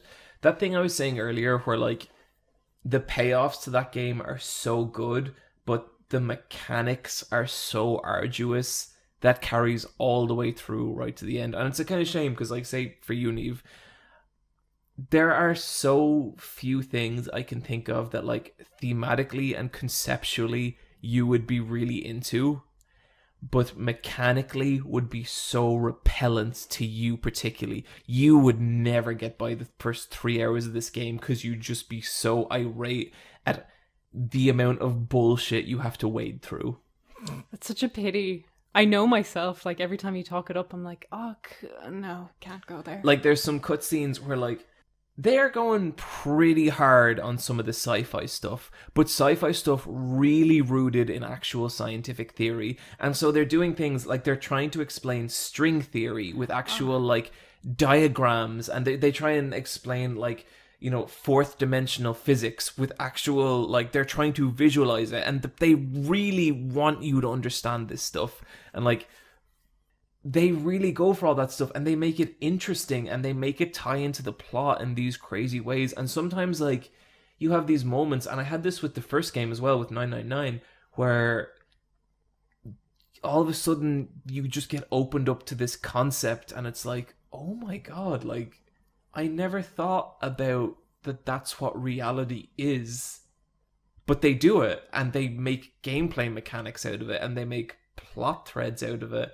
And like without getting too specific, they turn Schrodinger's cat into a character. Like, not the cat, the concepts of that theory, they turn that into a character, and it's really interesting. That game is a chore. That game's a pain in the ass. There's so many parts where I was like, fucking come on, get to the point. It totally paid it off for me. I'm really glad I played that game, and I'm really looking forward to playing, I think it's called Future Time Dilemma, which is the third and final game in the trilogy. And really good stuff. Fucking very difficult game to get into, but very glad I did. Okay, 2 questions. Do you need to play 999 before you play this? That's tough. I would say not really. I think there's some reveals towards the end of the game that won't really mean anything to you. Like there's a big one towards the end where I was like, wait, what? And then I was like, oh my god, the things that... But like, if you're going to enjoy VLR, you're going to enjoy 999. And if you don't enjoy one, you're not going to enjoy the other. So you could try 999 and see if it's your thing. I have a copy of it at home, so I might. Second question, what was your hour count? So for 999, I think it was about 19 hours. For this, I think 40 hours. Ooh. Now again, preface that, kind of a dum-dum. Don't get puzzles straight away. You love it when I say that, Brian. Yeah, I do. Neve, I've been so curious. Tell us about The Quiet Man Answered. So Brian, you missed our conversation about The Quiet Man. Yeah, it seems like a real fucking game. Real fucking pile of shit. It really is.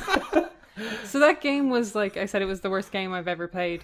And it's... The Quiet Man Answered was the download of the audio that was ripped out of the game. It, like, just absolutely ripped out of the game. Brian, I was playing it today. There was like a 2-minute scene of a conversation between two people. No interesting camera shots or anything. Just them talking, but all you can hear is...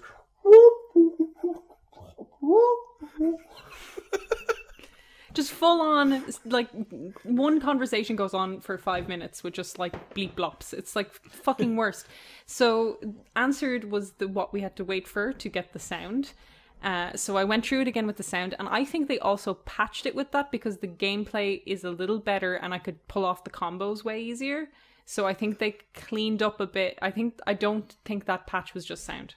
Right. I think they cleaned up the game a little. So, like, is this game like a third-person action game that has FMV cutscenes, or what's it? It's a movie. It's an FMV cutscene with third-person action scene sections. Yeah. I'd say there's probably like 40, no, not 40, maybe 30 minutes of gameplay and 2.5 hours of FMV. But, like, the gameplay is stretched out because some of it is just infuriatingly difficult. So like, I think I reached one of the bits you were I was at a fight in a bar. Yes. And like the problem was that like there's all these enemies and you have to counter them, but it's so dark you can't see their silhouettes, and so all of a sudden your fucking stupid hair man just like faints and you're like, what happened? 3 hits, you're down. The last trophy for that game is to go through it without being hit. No one's got it. Yeah. 0%. Because there's no fucking way. Anyway, Answered adds the dialogue, and if you thought this game seemed pretty racist and seemed pretty, I don't know, about wanting to fuck your girlfriend, mom, That's just stupid, sexy mom. It just confirms those bits where she's like leaning over to you, being like. When you die, it cuts to like her like literally looking down at you, like a first-person view of her going like winking at you and going. Why is mom there? Yeah, because mom is your girlfriend. I thought you were in a dirty alley and you died or something. Is she in the alley? Is he in heaven? Is that what he's imagining? I don't know. I think he's imagining being Brian, a child we'll and his mom taking care of him, like, but also his mom is his like love interest. So, like, you think maybe, okay, with sound, it'll all be, like, cleared up. Neve, that's bullshit. No one thought that. It'll be less racist. It will be less fucking weird. Neve, you knew that wasn't going to happen. I just thought maybe with some context, it would, like, make, not sense, but, like, not I be think awful. that's your fault. Yeah, okay. I'm lying. I didn't think it would improve it at all, but I didn't think it would make it actively just worse. This game sounds awesome. It's just so bad. So like Game of this the gets year. so racist. I'm not joking with you. When one of the characters refers to a Latino man as a fat enchilada, Jesus fucking Christ. I can't fucking believe it. In 2018, that was a line of dialogue just said with absolutely, and like, oh god. Okay, so this is I what. don't know. I get the feeling that people who wrote it are from the streets. Oh my This god. game must have gone through like several people who all approved that. Yeah. Including Here's the Sony. worst thing. If you were excited about Darksiders 3, the same people who wrote The Quiet Man are writing Darksiders 3. So, like, What? maybe It's in keep safe that in hands, mind. everyone. Everything's gonna be okay. Jesus Christ. It's so bloody weird. And, like, it's just... I like, do you want me to explain what the story is? Or do you want to find out for yourself, John? Like I'm never playing. never- Like I'm gonna beat this game. I wanna fight the Birdman again. I really wanted to say that just for Brian's reaction. So this game's about a deaf guy, right? It's about a deaf guy who's in love with his girlfriend mom. Okay. And there's one bit, and I nearly lost my fucking mind. Okay. He's sitting there and he's watching his girlfriend mom play the piano in this like jazz club. You can't hear her. No, can't. What a loser. Music's not about sound, Brian. This is a stupid fucking game about a stupid No, situation. Brian, no, hang on. So he's in the club and he's watching her.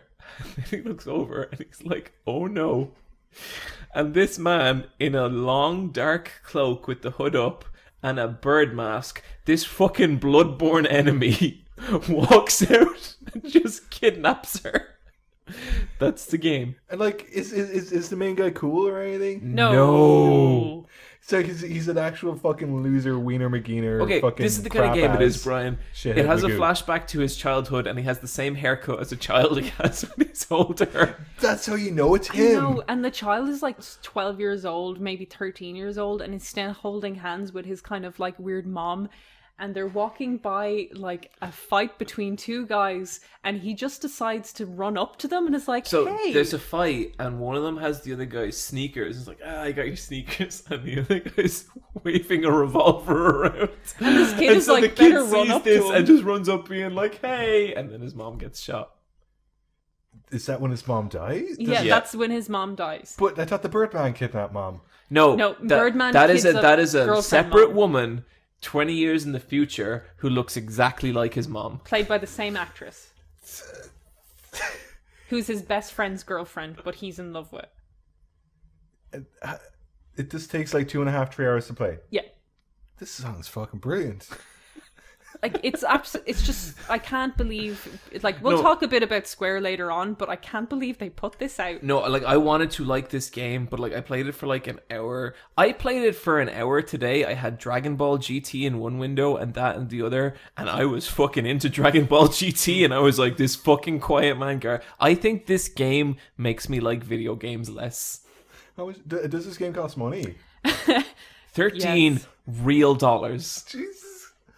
Or 15 now because the offer's done. I was so mad. I emailed PSN for a refund, and I wrote in my letter, I was just like, I know you won't give me a refund because that's not what you do. I just want this on record that someone asked for a refund because this is the worst game, and I'm really offended that you sold it on your store. And they sent me back a message that was like, thanks for your query, ma'am. We can't return this game. Yeah, it You're was not just getting like- a refund when someone calls you ma'am. ma'am. Yeah, I got mammed.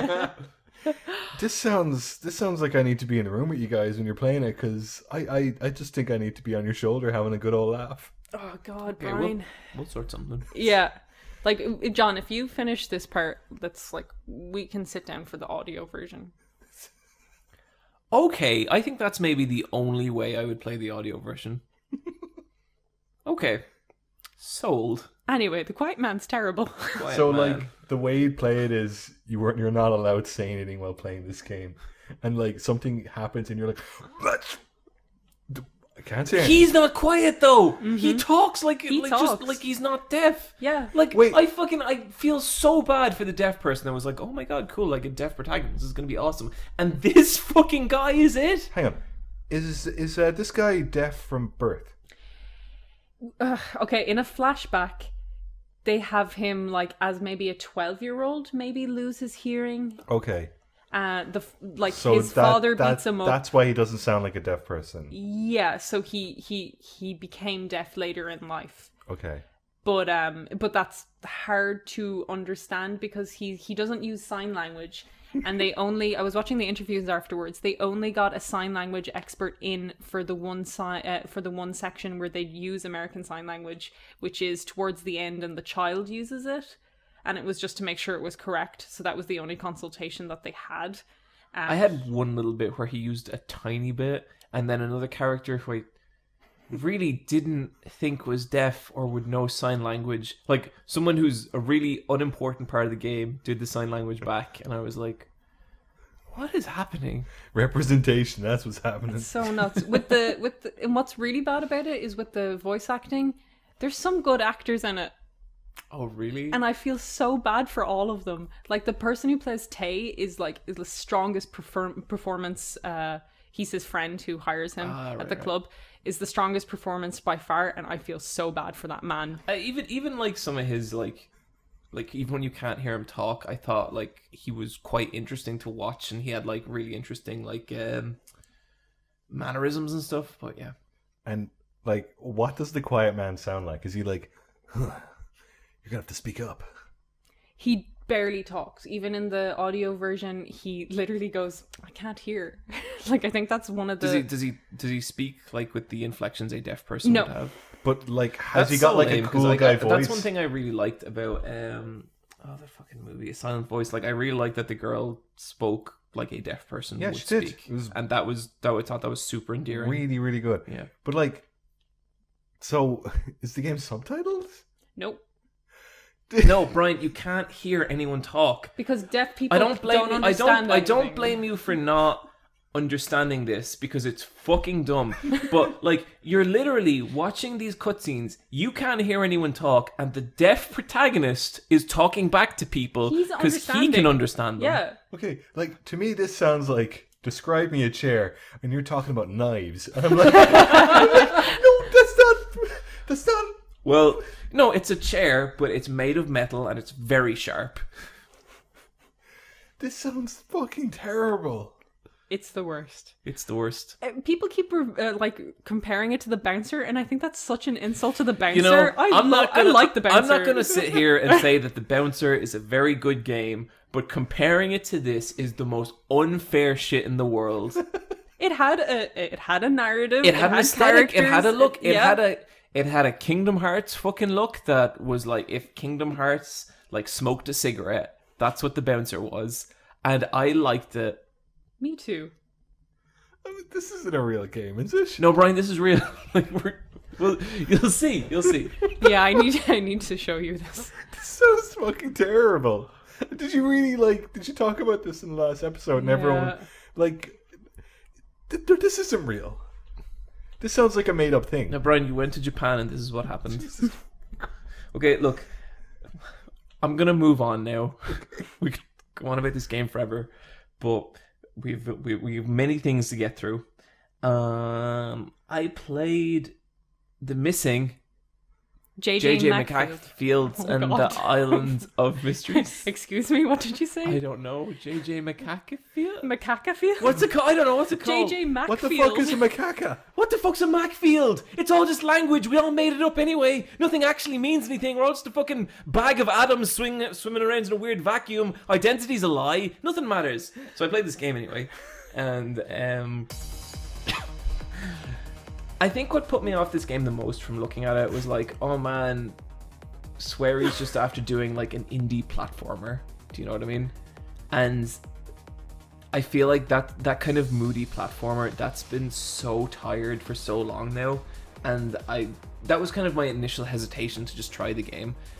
But man, like 0.2 seconds into this game, it's like, oh right, Swery. It's a sweary platform. I think one of the first lines of dialogue is, that island has artifacts from the good old days. The good old days. It's like, wait, I feel like those words don't really make sense.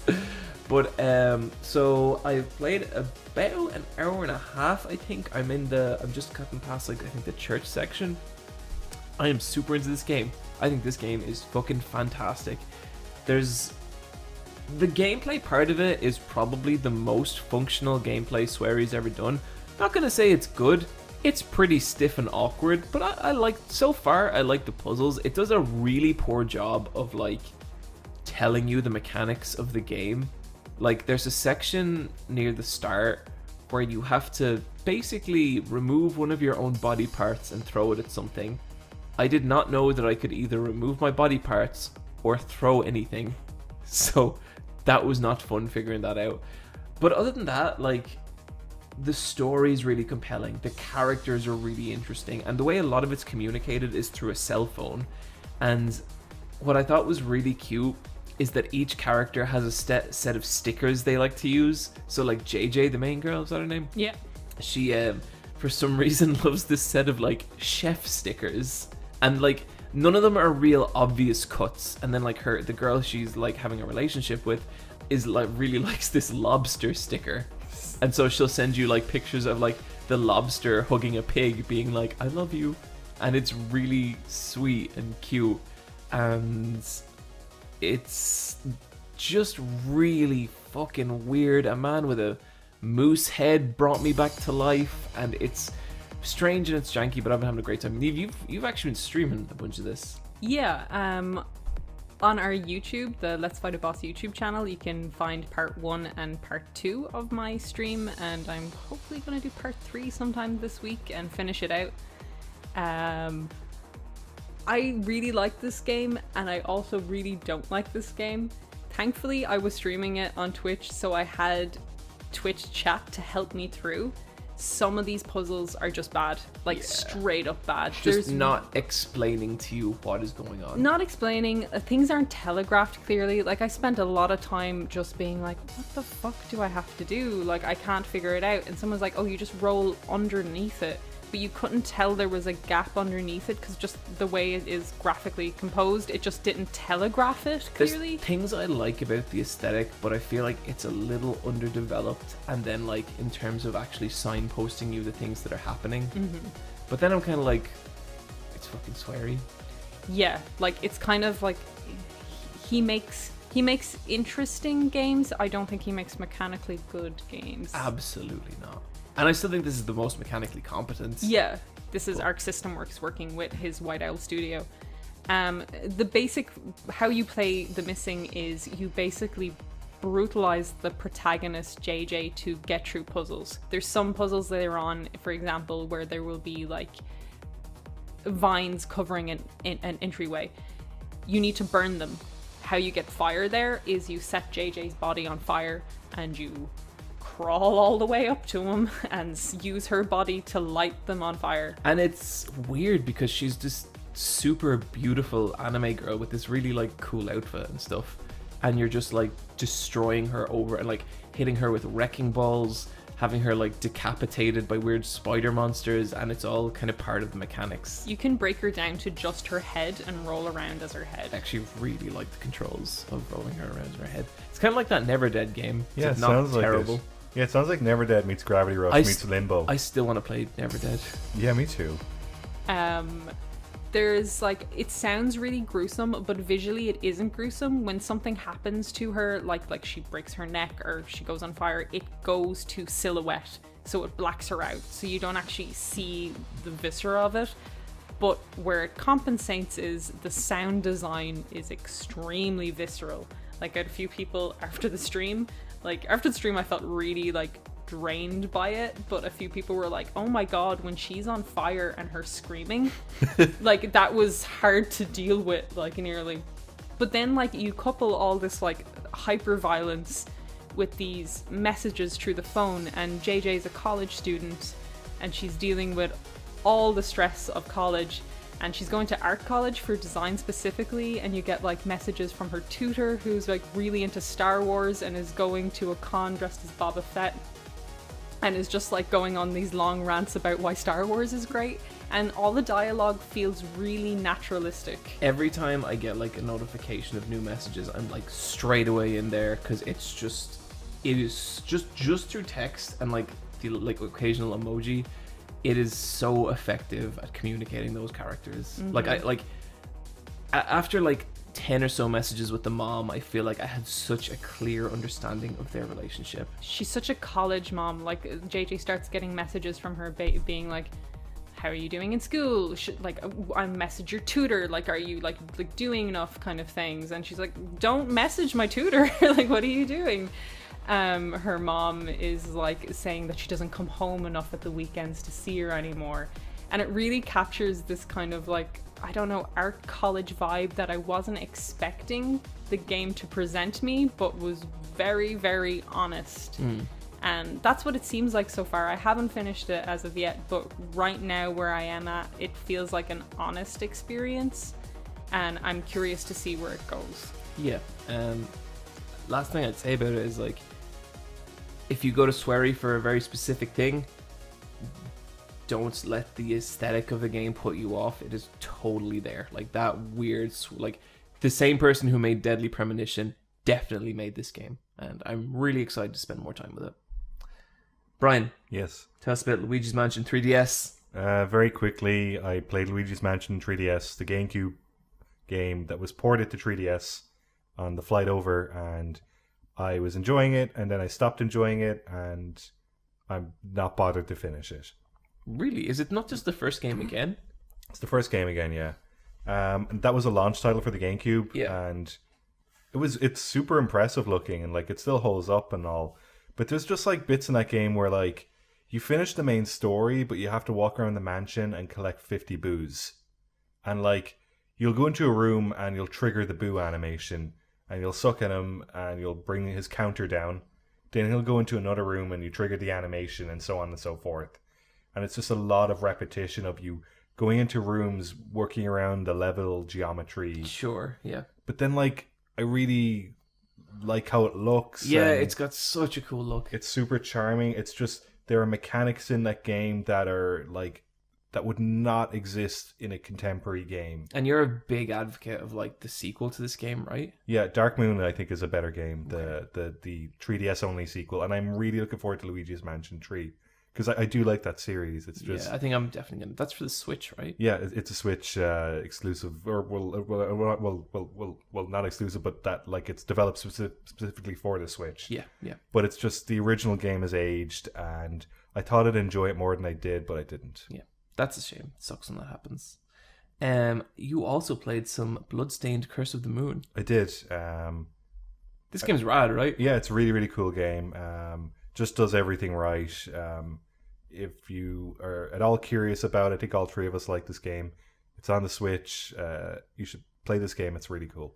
That game's one of the reasons why I'm so like, man, I can't believe people are so pumped up about The Messenger, because Bloodstained is so much better. But yeah, great game. I'm sure we'll talk about that more in the future. Yeah. Neve, you've been playing some more Red Dead Redemption. I have. 2. I finished chapter 3. Yeah. Started chapter 4. I am in such two minds of this game. Like, I think I was talking to you guys and I was like, I hate this game. You were so mad. I was so angry. I had just done the final mission of chapter 2, and I had started chapter 3, and I'd finished the mission. I was at the new camp. You sounded ready to trade in this game. Yeah, I was at the new camp, waiting there, and I was just like, okay, it's time for my dinner. I'm at this new camp. I manually saved and believed it had auto-saved because I was at this new location. The next time I turned it on, it put me midway through the final mission of chapter 2, and I'd lost around an hour of progress. I can't understand that. Sometimes the checkpointing in this is so fucking frustrating. You just lose so much time, and it's a slow, meandering game. Like, that's the point of it. It's meant to be slow and meandering. But when you do these slow things, the last thing you want to do is replay them. Like, the last thing you want to do is replay some of these missions. So I was having a really bad time. Then I had another game session of it, and I had a really great time. And I was That's like, how it's been for me constantly, though. Sometimes I play it and I have the time of my fucking life, and then sometimes I'm like, I feel like I just wasted 2 hours. it's like, it's a game that just really doesn't give a shit about the player in any capacity. It is doing only what it wants to do. I find that so frustrating in some moments and so fascinating in other When it moments. works, like, man, it works. Yeah, and like there's other bits that I like. It's so like linear in how they want you to play the game. If you play a mission and you do something it doesn't want you to do, for example, I want to loot the bodies after I've killed 30 men after a shootout because they've made me kill all these men, and you're a thief and this is how I'm making money, I'm going to the fence and I'm selling things. The game sometimes does not want you to do that. They'll have a character be like, Arthur, what are you doing? What are you doing? Stop doing that. What are you doing? Come on, get on your horse. And like, it just won't let me loot the bodies, and to the point that if I go too far to loot a body, I'll get a mission fail. I got a mission fail before because I ran to a rock to use as cover, but that rock was just a little bit out of the way, so it was a mission fail. They are so aggressive with that shit, and like, it fucking, I can't believe some of that shit is in there, because like, okay, no, we'll talk about the combat in a sec. It's like, it sometimes feels like 2 games stitched together, which would be fine if they telegraphed when they wanted you to follow a script and when you were free to deviate from it.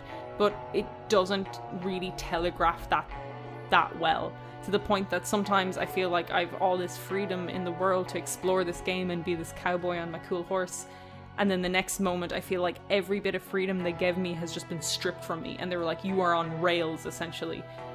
And it's just so jarring a juxtaposition to go from that freedom to this tight scripted thing, to the point that I don't know why it's nearly open world apart from it looks nice, you know? And like, you don't even have to engage with stuff like the hunting or the fishing, which is now my favorite aspect of it. My favorite aspect is traveling my horse, finding a new area, taking out my crappy camera, taking some photos, riding my horse again, lassoing some deer. Those are my favorite moments. When I have to play the story, despite liking Arthur, it falls apart for me completely. There's aspects, just like from a world building thing, because people will like rightly, it's so dense with design in places you can go into. But I also notice there's very few places you can go into. Like in any other open world game, if you saw a house on a hill and it's the only house around for miles and there's a light on, you're like, I'll go to the house, I can clearly explore this area. You go to the house, you run up to the door, it's welded shut. There's absolutely no way for you to get into it, because you're not meant to go into it. Rockstar don't want you to go into that house. That house is a prop-shaped house. It's a house-shaped prop. It exists to flesh out the world visually and not to be a place you were allowed in. But when you're meant to go into a house, then it's set dressed to hell. Like, you know, it's like tables full of food, like people were smoking, they were living there. There's like, you know, it's so dense in its detail, but only when it wants you to see it. So I'm like, why give me this freedom only to stop me from being free when I try and explore it? Because I have had that where like I find a big mansion out in the middle of a field and I'm like, oh fuck, what's this about? And I go up to the mansion like, shit, this could be really cool, and then like I can't get in. But I've had the opposite as well, where I find like a hut in the middle of nowhere where there's no indicator, and I go in and there's an actual, like, not a cutscene, but there's 2 characters conversing, telling their story through animations, and it's all, and I was like, wow, I can't believe this is here. So it's like, it's kind of like there's 2 levels, but I get what you're saying in that the philosophy of the game is so immersive. When something like that happens, it leaps out a mile. Yeah, like you go to a town and you're like, cool, a whole town of houses for me to explore, and Arthur's a thief, like he steals shit, like, and fences them. And then the only buildings you're allowed in are the buildings that have a purpose set. You know, you can go into your gun shop, you can go into your, like, saloon, you know, that have to be purposely built around Arthur's need to interact with them. And it's just, I'm really so torn. I think if you like video games, I think it's something you should play to see this exist, because I don't think there's ever been a game like this, and I don't think there ever will be a game like this. Like, this is what the Housers wanted to make, this is it for good or for bad. It's so weird because like I'm still having like a pretty good time with the game. I really like the story. I really dislike the story missions because I feel like the story missions in this, it should feel like when you're going to do a mission in Metal Gear Solid 5 where like you pick a specific loadout, you like, you know, check which angle you can come at it from, you go in, you do your thing, you come out. I think that's what this shit should feel like. I feel like the missions from this, they feel like PS2 missions. They feel like Grand Theft Auto 3 missions where like if you veer slightly from the chosen path, you just fail out. And it is such dated game design, especially when other aspects of the game are just great. Like I love how much has gone into some of the open world sections. I love some of the weird stuff I found in the open world. I found a really fucked up hillbilly village, and like I was walking around it and everyone was just watching me being like, you shouldn't be here, and then they just turned on me and it was really cool. But then for the story missions, I feel like I'm playing fucking Time Crisis. I find a cover spot, I pop out, I get some headshots, I pop back in, and I do that until everyone's dead, and then I move on to the next wave. Like, and that might sound harsh, but that's what I find the story combat to be. That's it. And it's a shame because, like, other parts of the game are such a high bar, and I feel like if you could equalize it, if you could have the story sections as entertaining as other parts of it, you would have just an amazing game. And it's kind of, I nearly get pained sitting down with this game because I really am going to be like, is this going to be one of those amazing sessions I have with it, or one of those sessions where I start to feel like I'm wasting my time? So yeah, weird game. Very weird. I'm totally with you with the gameplay. The shooting feels bad unless you use Deadeye. When you use Deadeye, it's a shooting gallery. What improved the experience for me is I got a rifle with a scope, and so I just turned into a sniper. That was a bit more entertaining, but I mean, most of the missions won't let you use that. Like, it's close quarters, like, combat. Like, and a lot of the missions as well, like, it'll start with someone being like, okay guys, no guns, let's do this clean. By the end of every single one, it ends with 30 dead people on the floor. I just feel like enemies should carry more weight. Like, especially the way that game wants you to, you know, hunt a deer, find the right deer, select your weapon, x-ray it, examine it, skin it, bring it back to camp. Like, killing humans should feel as significant as killing a deer, as in that, like, it should be a challenge and they should present a threat to you. And I feel like out in the open world they do. Like, I get lit up out in the open world a lot of the time, but in the story missions I'm a fucking superhero, and it's such an odd balance. Anyway, we should move on. But yeah, I'm sure we will have more conversations about Red Dead. Brian. Yeah. You've been playing Japanese arcade games. Yeah, just to finish off with the Japan stories, just to talk about the games I played at the arcades.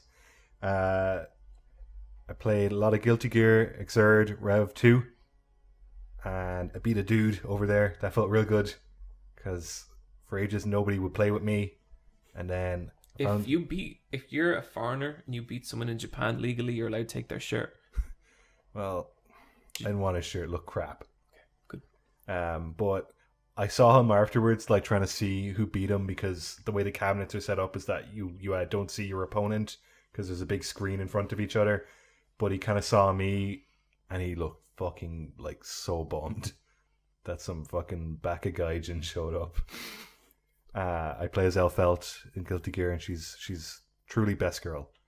I played a game called Blade Strangers, which is developed by Nicalis, but it's a fighting game that has Shovel Knight, Binding of Isaac, Code of Princess, and a bunch of other stuff. But, like, it looks anime as fuck. Yeah, oh yeah, it does. Like, when someone said that to me, I thought, like, you know, typical kind of indie looking, like, kind of Smash Bros clone. It's not that at all. No, because, like, the way they've designed Shovel Knight, they've, like, made him sexier. He's really cool. I love his design. Yeah, it's really fun to play. It's like a much more simpler fighting game with less buttons, and the specials are super easy to do. I think it's only like 3 buttons to play this game, and then the specials are you hold down all 3.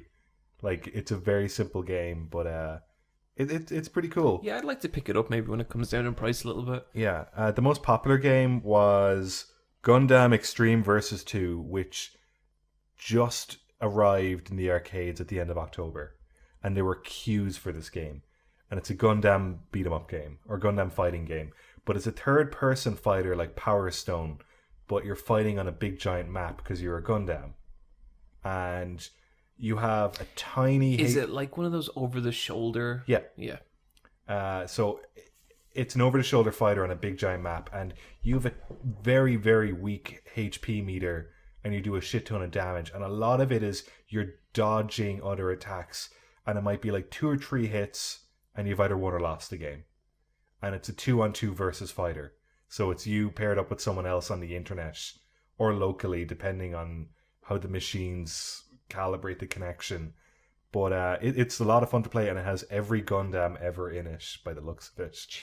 Yeah. And like you go into your like Gundam select, and you just select by series, and like it starts off with Mobile Suit Gundam, and you just go all the way through like 3 or 4 decades worth of Gundam units.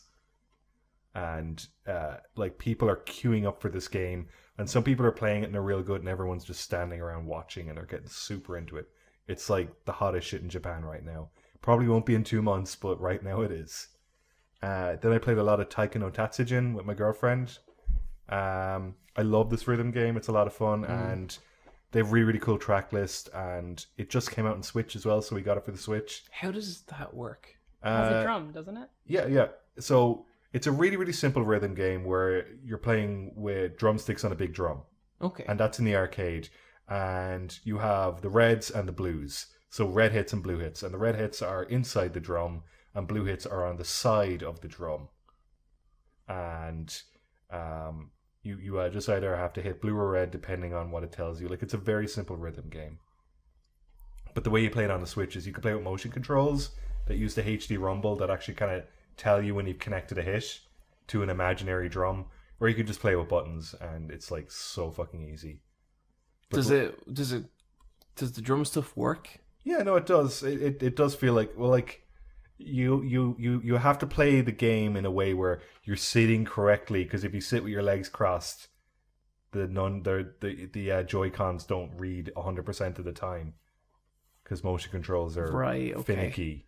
But like if you play the way the game wants you to, it does work. Okay. Can you get a little plastic drum peripheral? You can pay twice the amount of money for the deluxe version that has the actual drum peripheral. I mean, I nearly feel like if you're gonna go in, what would you like? Would you think you'd need that, Brian, or would you just be like, nah, it's fine? That's fine. Okay.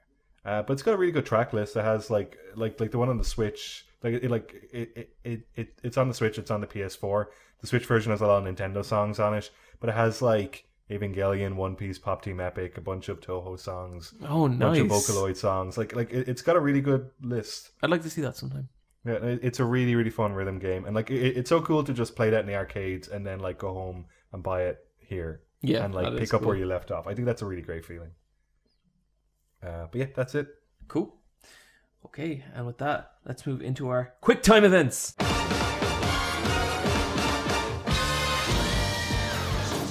Okay, biggest news. Let's fucking talk Detective Pikachu. It's so cool. Okay, so I made a tweet about this, and it was just said, life is hell, all your dreams will turn to nightmares, and I posted a picture of Psyduck, and a lot of people were asking me, like, do you not like it? And I'm like, no, of course I like it. This thing looks like a fucking nightmare. It's great. Yeah. I think this looks awesome. Like, this is what you do with a franchise that is 20 years old. You just you experiment, and this is a cool direction. I am so happy they went this direction. I'm like, I don't know if it's going to be good. I thought the trailer was good. Yeah. But they're going for it. Yeah. I think Ryan Reynolds' voice coming out of Pikachu was kind of jarring, but I like how fucking weird everything looks. Yeah. Yeah. Like especially after Deadpool and stuff like that, where you really associate, because you know how Deadpool doesn't have a mouth, and you're just like he is a CGI character a lot of the time. So it's weird to see. Or I guess he was in that snail movie that nobody saw. Oh. Turbo. Yeah. Turbo. Yeah. I get it, because like he's a snail. Yeah. Yeah. It's pretty good. I know everyone wanted Danny DeVito to be him a couple of years ago, and so there's a couple of redubs with Danny DeVito using like Frank lines from Always Sunny, Oh which my God. is nice. I'm sure whenever this movie is out, someone will do a whole redub of the whole 90-minute movie. Oh, that'd be pretty good. Yeah, I think this is going to be a movie where it'll come out and it'll do pretty well, and then in 15 years' time, on whatever version of Twitter we used then, people will just be uploading like clips of it, just being like, "What the fuck was this?" This there's something really 90s about this film to me. Yeah. Yeah. Like, chances like this aren't taken, especially with Disney Corp owning everything. No. So I love how freaking weird it is and how much of a chance they're taking on it. And how they're not using traditional Pokemon designs, like it looks like someone's weird fan art and they've just gone all out with it. But that's what I love, and this is actually something I really don't like about Nintendo. Nintendo get so specific with their art style in games, and I feel like a lot of the times it drives a lot of the personality out of it. I think a lot of the recent Mario games look like shit because the characters are just, they feel like plastic now, you know? But if you go back and you look at like some of the first Pokemon manga and how fucking weird they drew the Pokemon, they look amazing. Like Pikachu is just this little gestural blob with this lightning tail, and he looks awesome. And it's cool to see them get weird with the designs again. Like it's really awesome. Yeah. What you said about it looking like fan art, they actually hired the guy who did the realistic Pokemon fan art. Yeah, I to saw do them. that. Yeah, where like he would like borrow from real life and be like, "This is what a Rapidash would look like based on like horses that we have on our own planet," I guess. Yeah. And it's a really interesting interpretation. Or here's what the fur on, a Jigglypuff would actually look like in real life, and that's in the final movie. I love how weird Mr. Mime looks. And it like begs so many questions because it looks like he's wearing clothes, which means does like everyone just go out and buy the same set of clothes for Mr. Mime? Do they wear different clothes? Are they just born I think with Mr. material on Mime's, them? no, they're born like naked, dicks out, all that kind of stuff. But- And then at a certain age, they instinctually know how to craft the clothes. Like Machamp and Machoke and all those, and Yeah. like how all they're wearing is like a speedo and like like a belt. Yeah. Is that part of their skin? They're born naked, like dicks out, and then after a certain age, they instinctually learn to make the clothes. So they make the clothes themselves. They're like little like seamstress elves. Yeah, in the same way a spider can sew a web, a Machamp can make a G-string. So it kind of spins Like, kind of do you a notice how like material Machop's naked? out of its Yeah. butt. Machop's naked. Busting through. Nice. Cool, that answered that question. Yeah, no problem. Anytime. Yeah, Pokemon is cool and continues to be cool. Yeah. Still not shit. Yeah. 3/4 of the DLC cancelled for Final Fantasy 15. John, did you apologize for this? I feel like it's been a while since I had to do an apology on the podcast, but I would very sincerely like to apologize to everyone for ruining another thing. I never try to, but it inadvertently happens. And when I learned that Nomura-san had seen my video and it upset him to the point that he had to cancel this DLC, that was I had to take a long hard look in the mirror that day, let me tell you that much. Maybe Final Fantasy VII Remake will be even better now. There was a fucking tweet from Nomura where he was like, "Listen guys, I know it seems like we're diverting funds away from Final Fantasy VII Remake for Kingdom Hearts 3. And I was like, Nomura, let's not play this fucking game again, okay? So this announcement was really weird because they first announced like an event and they've announced this is kind of how they've been communicating Final Fantasy 15 news all along. So I people love were this just so like, much. "Oh cool, like we'll probably get a CG trailer or something." And they were just like, "Okay, a third of the DLC is cancelled." Like, that's so fucking weird. Imagine if Nintendo made, like, they had an E3 press conference and they just came out and were like, "Hell of a run, everybody." Guys, we have big news, and it's bad. That's not how you tell people bad news. And this came after a Square Holdings report where they detailed an extraordinary losses, is what they called it, of 3,733 million yen, which is 25 million pounds. So I saw Yeah. some people speculating about where this loss came from. I think I know. I think I know. Yeah, I think it was the $100 million film they made that made $1 million. Do you like those films? Because here's some good news. There was another Final Fantasy event, and this was for Final Fantasy 14, and they announced a new expansion for Final Fantasy 14 Online, but they also showed a CGI cutscene, and they announced that going forward, they're going to do more of these CGI cutscenes, and eventually they will stitch together to become their own film. Animation's expensive. Stop doing this. Square, have we not? I feel like we've been here before and it nearly destroyed you. So the way you make a movie is you just do like a bunch of 10-minute shorts, and that's how films are made. Yeah. So there was originally planned for 4 pieces of DLC for 15. It was Aranea, Arden, Noctis, and Luna Freya. Arden is going to still come out, and it's also going to get a prequel anime. Because that worked out so well before. And animation is really cheap to make, so... Do you know, I have to say, genuinely bummed about the Aranea DLC. I really enjoyed that character. I liked her a lot. I thought her design was awesome. I thought her fucking coat from Prompto's DLC was the best thing about the entire Final Fantasy experience. Actually kind of bummed, because like at this point I'm so fucking in on Final Fantasy 15.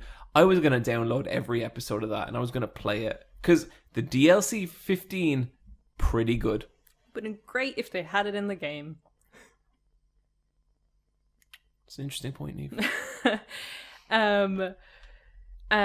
Also, Hajime Tabata left Square. He was the guy who was brought in to fix 15 in the last 2 years towards the home stretch. He also did Crisis Core and Type 0.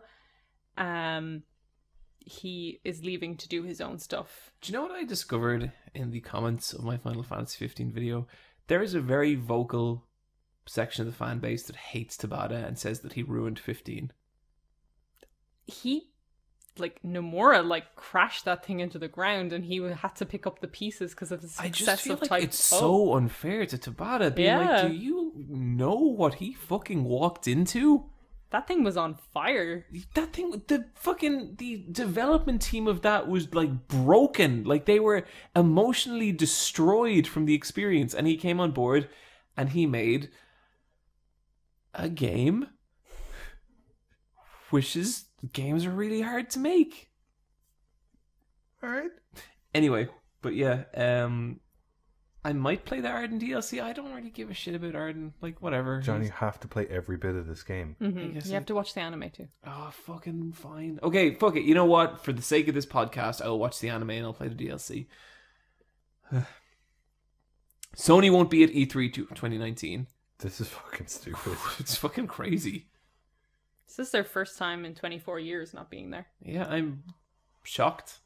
This came out because ESA had a report detailing the people who had signed on, and it was like the usuals, like Microsoft, Nintendo, Activision, Ubisoft, and all the rest, and Sony was just missing from it. And like, you know the way Nintendo just do their directs? They still have a booth there. They still demo games. Yeah. And Sony were also like, you know what? No, we're not going to do anything. Like, they basically deconfirmed a Sony Direct. Yeah, their Sony experience kind of stuff. And what they said about that, Sean Layden said, now that we have Spider-Man out the door, we're looking down into 2019 games like Dreams and Days Gone. We wouldn't have enough to bring to people all together in North America to have that event. We don't want to set expectations really high and then not deliver on that. It was a hard decision, but we have determined that this year we will not hold PlayStation Experience. Okay, I'm saying this as someone who thinks Dreams looks genuinely really cool.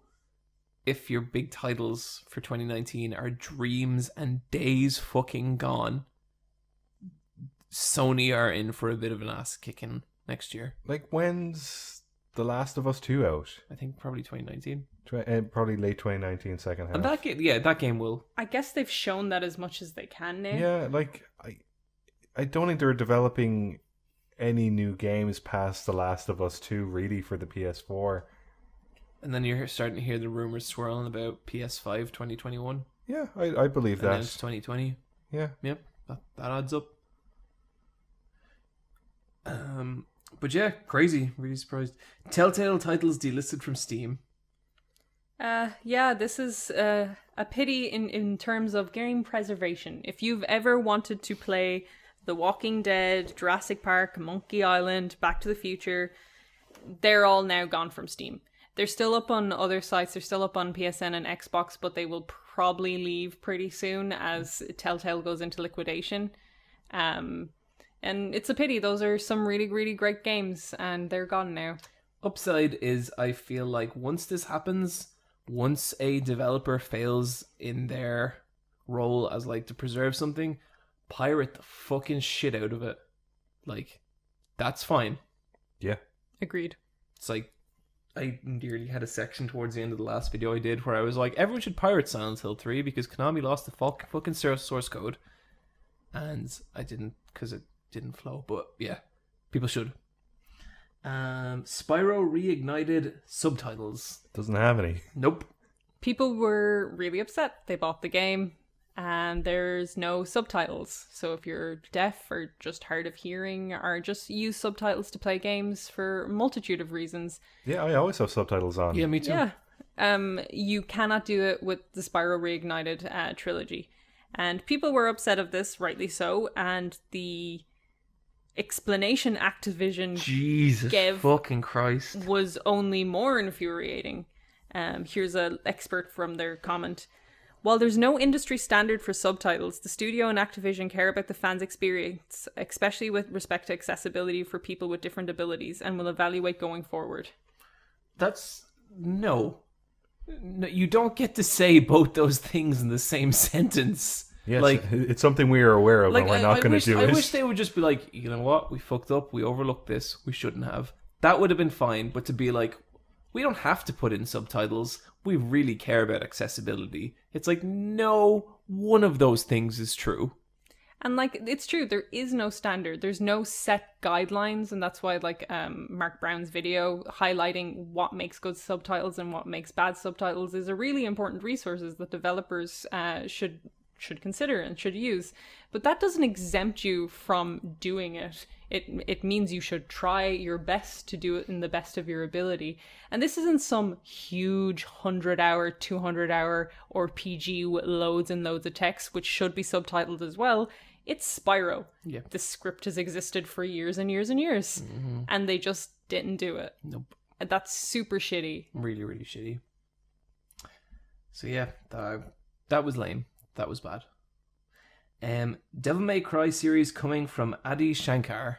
Did either of you guys see the announcement of this? I kind of did, yeah, actually. So Adi Shankar is a bit of a character. He's the producer of the Castlevania series on Netflix, yeah. season 1 and 2. When I first saw interviews with him, I was like, what the fuck is this guy's problem? What is he talking? Like him being like, there's going to be some real hardcore shit and all this kind of stuff. And then I watched the Castlevania. I've been meaning to watch the second series, but I watched the first series, and I was actually like, okay, you know what? This is actually pretty good. I like this, and I've been kind of like looking at him with some degree of fascination because he's kind of a fucking cartoon. So for this announcement, he comes out in silver face paint with a gold star painted across his eye, and he says, and I quote, "I've acquired the rights," referring to Devil May Cry, "myself, so the jabronis in Hollywood can't fuck it up." He's right. And then he just goes, and one more thing. Both the Devil May Cry animated series and Castlevania will be set in the bootleg multiverse. And then like he's sitting down with an IGN reviewer, and then he goes, "This interview is over." And he's like, rips off his mic and puts it down, and she's trying to ask him questions as he's leaving. He's weird. And I'm kind of into it because he pulled off Castlevania. So it's like, okay, be a weird cartoon character. I really like this guy. Did I ever tell you guys about my interaction with him? He's a fan of your videos. What? Yeah. He shares them on Facebook, and I caught wind of this, and I just sent him a little Twitter message, being like, "Oh, hey, thanks for that. I really liked Castlevania," and I just got back. Right on, man. Peace sign emoji, devil horns emoji, closed fist emoji. And I was like, yeah. That's fucking class. Yep. How the hell did this guy become the director of these series. He's just so confident, Neo. He's just like... What, like, who is he? What's his I talent? don't know, but like, what is, like... There's obviously some... Because, like, it's not just that Castlevania was good. It's that he got the budget for Castlevania, and he got the license, and he pulled it off, and now he's doing the same thing with Devil May Cry. Yeah, like, he's just a producer, I think. I don't think he directs these things. I think No, he doesn't. He's just financing stuff. But, like, I read up on this guy, and, like, he could speak a lot of different languages, and he grew up all over the world, but including LA, and so he likes Hollywood. But I think he's originally from Calcutta, or his parents are, but he's lived in Japan, and he's also lived in the UK. He's just a very international kind of guy. He also has said that he's, like, very vocal about his disgust with the state of the Berserk anime. Yeah. And he's like, I want to do it. And if anyone can get me the rights, get in touch. Wow. And, like, again, he's the kind of person, he'd be an asshole if he wasn't backing everything he's saying up. Yeah. I want to see what this guy does for the rest of his life, because, wow. Can we include a still of him in the face paint in the thumbnail? Yeah. Yes. I'll even cut him out. I'll save you the trouble. Emails.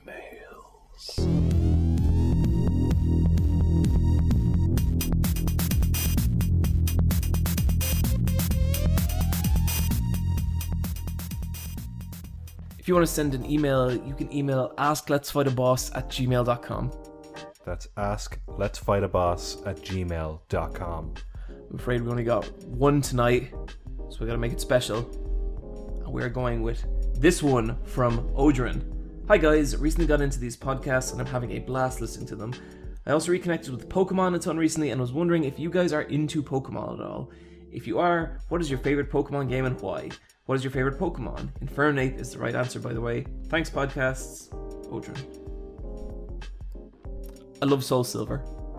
Soul Silver is really cool. I really like Original Silver. I was not expecting that game to be 200% bigger than it was. That went oh man, like that shit couldn't get spoiled on you unless another kid spoiled it on you because the internet wasn't such a thing back then. Yeah. And when you get to the end and fucking Kanto is there, that's incredible. Yeah, and like it's a couple of years later, and so they've shifted around the gym leaders. Yeah, one of the gym. Koga's moved on to the Elite Four. Yeah, and then his daughter's taken over the gym. But then, like, you get to the Elite Four, and it's like it's kind of the same, but not quite. But then you get to the final bit, and it's Red. That's one of the best boss battles ever, I think. And he has he has the he's team. All fucked up now. He's in a cave and he doesn't even say anything. Yeah. Oh, it's cool. And because I think he has a Raichu and a Pikachu. I think so, yeah. Maybe I can't remember. But yeah. But yeah, those games are really, really cool. Niamh, how about you? What's your favorite Pokemon game? My first Pokemon game, and probably my favorite, was Pokemon Coliseum for the GameCube. Alright. Okay. And I liked it because, I don't know, you got to play a game. Then I bought a DS for Pokemon Soul Silver, and I liked that a lot. And I was like, okay, cool, maybe I like Pokemon. I have attempted every Pokemon since then and hated it. I just do not like it. I can't get into the series in the way some people do, and it makes me sad. Sun and Moon were cool, I thought. I really enjoyed them. And like, Michelle bounced off a few Pokemon games and actually got really into Sun and Moon. I think the last one I bought and played was Pokemon Black. Or maybe Black 2. But that was back in the DS. I've never played the 3DS games. I hate X and Y. X and Y are just the most... Is that the French one? Yeah. Yeah, it is. They're just really stale, just really lifeless, soulless games, I thought. I've no interest in the new one, Let's Go Pikachu and Eevee. What is that? It seems to be like a dumbed down version of Pokemon Yellow, essentially. Where it only has the original 150. Yeah. But like the battle system is like very simplified, like even more simplified than it was. That's crazy, because to me, like, the battle system in Pokemon is very simple, but you can do weird things with it. But you only fight gym leaders, you don't fight wild Pokemon in it. Oh. Yeah. I've heard good things about it. I've heard good things as well, but I think the good things are because it's up against nothing. I think you could give a Pokemon fan anything with Pokemon written on the front of it, and they'd be like, "I love it. It's great. It's shaped like Pikachu. Love it." Yeah. My most recent favorite Pokemon thing is probably Pokemon Conquest on the DS, which is a strategy game featuring Pokemon set in feudal Japan. That sounds good. And it's I really like that game. That's the kind of game where you just look at the concept art and you're like, yes, this works. Yeah. And it's kind of got like an Advance Wars, Final Fantasy Tactics kind of vibe to it.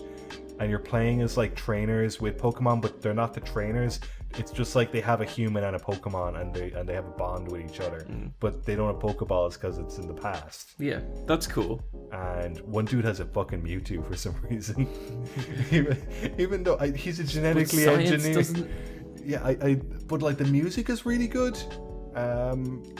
Do you like any of the other spin-offs, or do you like Pokemon Ranger or any shit like that? I don't think I've ever really gotten too into any of the spin-offs at all. I played a couple of them. I remember being really excited for Pokemon Snap, and I thought that game sucked.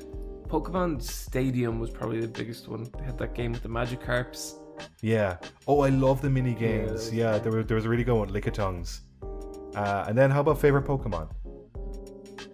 That's really I feel like I have 3 different answers for this. That same. Okay, so when I was like 12 and getting into Pokemon, I was a pretty edgy kid. So Scyther. The ninja Pokemon. Mm-hmm. Then when I started getting older, and, I started learning shit, and I started figuring out the way things fucking worked. Mewtwo. These are such edgy Pokemon. And then when I got older again and I turned into an adult and I began to understand what a hopeless piece of garbage I was, Gengar. That's my life. And I think Gengar is probably my favorite.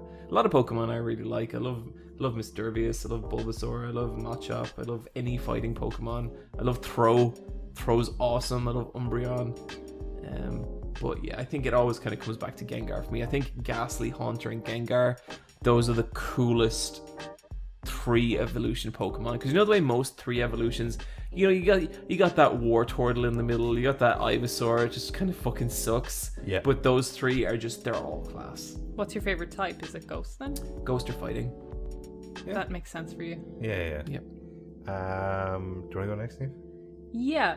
I love all the Pokemon designs. I think they look great. That's why it pains me that I've never been able to get into the series. Again, like John, I've multiple Pokemon that I like. I always love Nidoqueen. Nidoqueen's so cool. Yeah, she's great. She's super cool. I liked Houndoom because it's a dog. Houndoom's rad. It's dark as well. Yeah. Mm-hmm. And then I like Arceus because it's a god. I hate Arceus. I think it looks fucked. It's great. I think to me Arceus looks like a bunch of coat hangers mashed together. Remember that tournament we did once, Brian? Yeah. And we did a Pokemon tournament in college. Oh, this was this was at a the one in con. Boulder. Oh, and there was one girl, and she was scared of fighting me, but she had an Arceus, and her Arceus wiped my fucking team, and it was the worst. I was so mad because you can't even tell what type Arceus is unless you know the color of like his weird ring, and so I just didn't know what fucking type he was, and she just destroyed me. I also like Bulbasaur because Bulbasaur's cute. Bulbasaur's great. Everyone, I think, and everyone has a soft spot for Bulbasaur. I love Psyduck as well. Yeah, Psyduck looks good. Yeah. Psyduck is very funny. My number 1 favorite is Bulbasaur. I've always loved Bulbasaur. It's a big part of Brian's branding. It's Bulbasaur. Yeah. Like, it's kind of Kirby, then Bulbasaur. Yeah. You kind of seem more like a Squirtle kind of guy, gotta be honest. Squirtle's cool, but Bulbasaur... I just love the fact that he walks around on all 4s and he's got some fucking attitude on him. But you see, that's what I think. I think Squirtle is a little too happy-go-lucky for Brian. Yeah. Bulbasaur has that, like, deep down cynicism that Brian has. What are you talking about? Oh, no, he doesn't. Bulbasaur is like a weird little dog. He no, doesn't he's have not. any Bulbasaur cynicism. is like, fuck everything. Yeah. Did you never... Neve, what do you fuck... Have you watched the episode where he captures Bulbasaur? Also, the one where they're on the island with giant Pokemon. Bulbasaur lies to Charmander, and Charmander believes his lies. Love that shit. I love lying to people. Bulbasaur's kind of an asshole, Neve. Okay. He's number 1 in the Pokedex and in my heart. That's cute. Also, my hedgehog reminds me of Bulbasaur because it's the same kind of physical disposition of I'm hunched on all fours, don't fucking touch my back. I think if Bulbasaur was like a real thing going around, like I would just follow it. I'd be so excited. I loved Ninetales when I was younger because it was just a beautiful fox dog. Ninetales is pretty hot. Really cool. Yeah.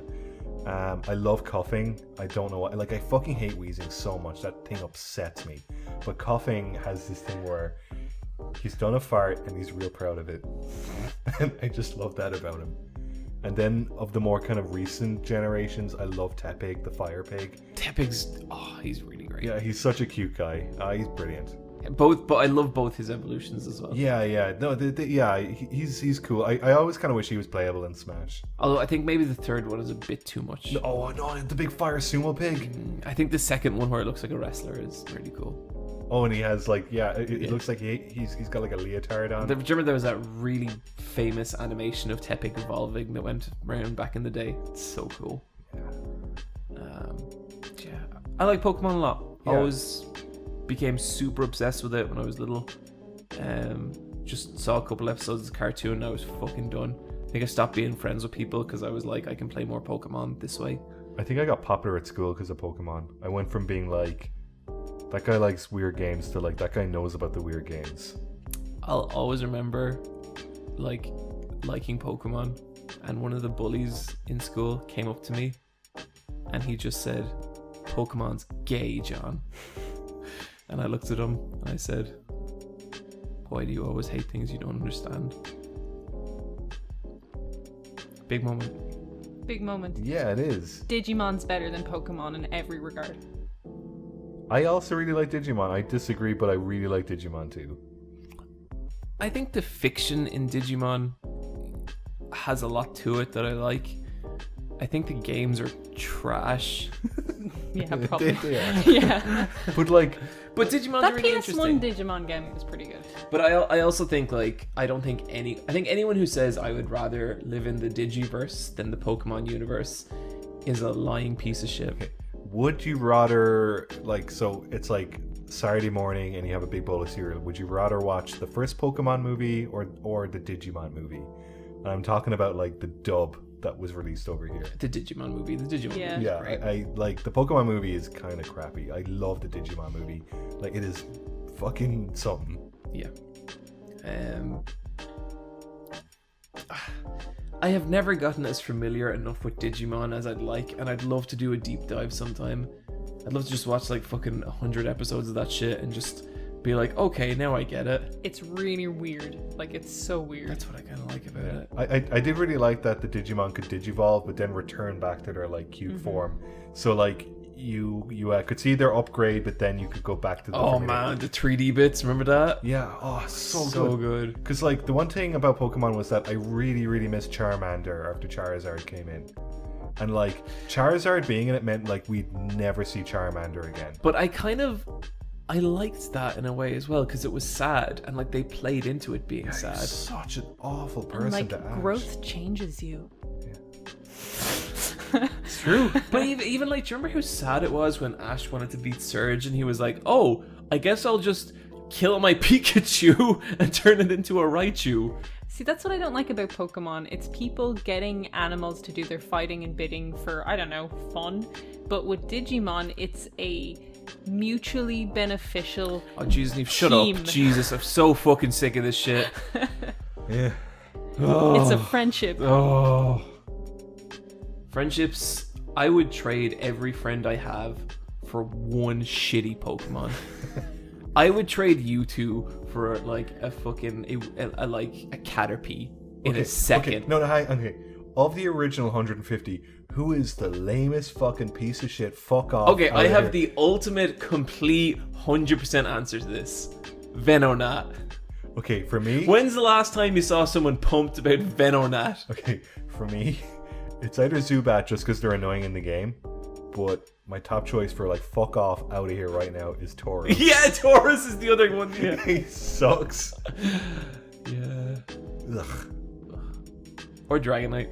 Dragonite's a big dopey loser. What a piece of shit.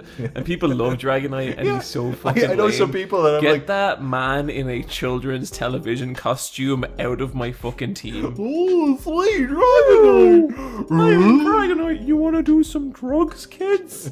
Fuck off. Yeah. It's not even a real Pokemon. No. Anyway. Email askletsfindtheboss@gmail.com. That's our one email for the fucking podcast. That's Sorry how- everyone, it is much later and we are getting sleepy. But that doesn't mean we don't have time for some Patreon shoutouts.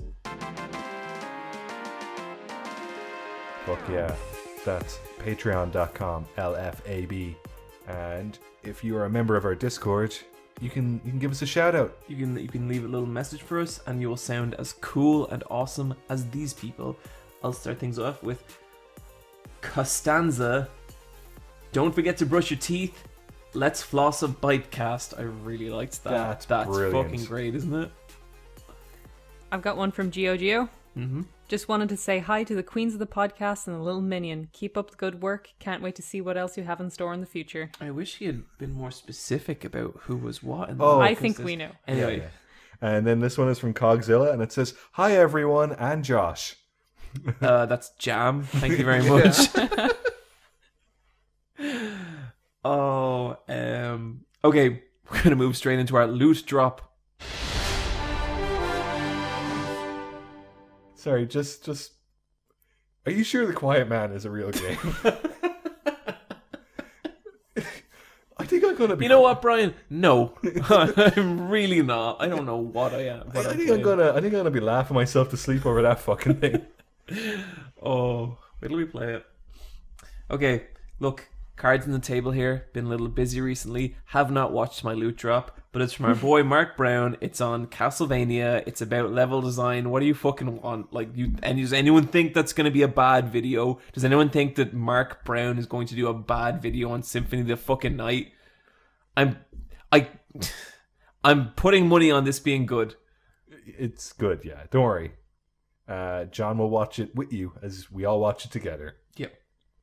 My loot drop is Nerd City, and it's called The Lies of Jake Paul. Oh, I But watched this. he also has another video called like Jake Paul, A Parent's Nightmare or something like that. Yeah, it's like an hour long. Yeah.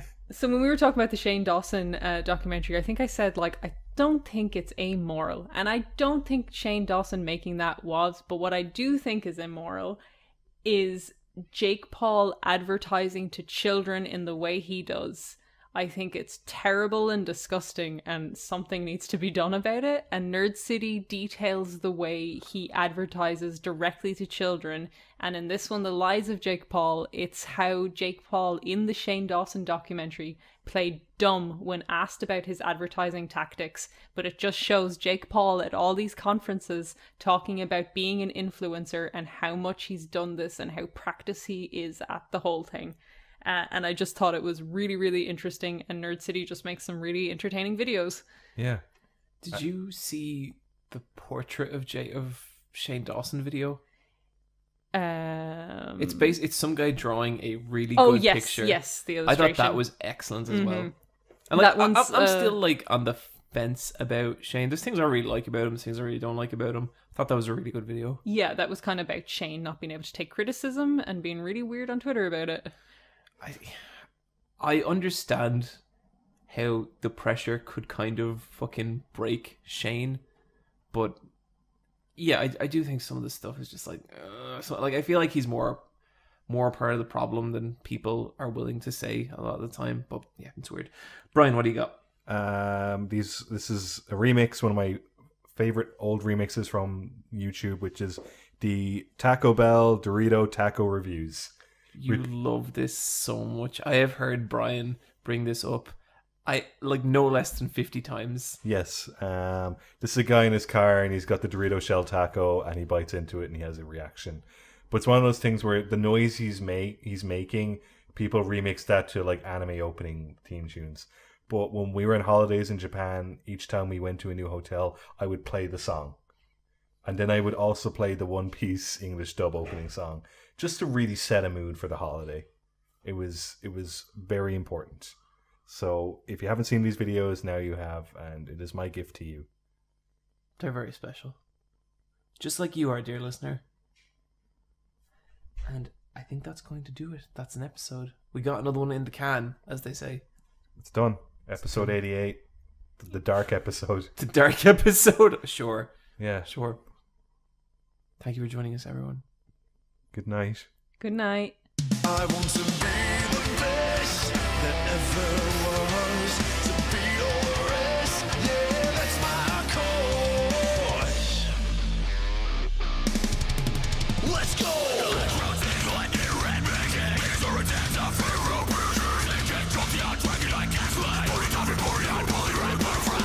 Catch 'em, gotta catch 'em all. Pokemon! Search across the land, look far and wide. Release from my hand the power that's inside. Boy, when you're in a cold dark, let me start crying, bird, thinking about Moltres. Little kid, far past that, run to me, blood. Can't go right or play, but let me talk. Catch 'em, gotta catch 'em all. Gotta catch 'em all. Pokemon! Still about back and maybe elf. Onyx, Geodude, Rapid Dash, making thoughts all out. Shankar, take a rock, gold, beat, Spyro, Reignited Trilogy, Character Soul. Gotta catch 'em all, gotta catch 'em all. Gotta catch 'em all, gotta catch 'em all. Pokemon! Renegade, Magnum, and Kadabra, we've been back. At least 150 or more to see. To be a Pokemon master is my destiny.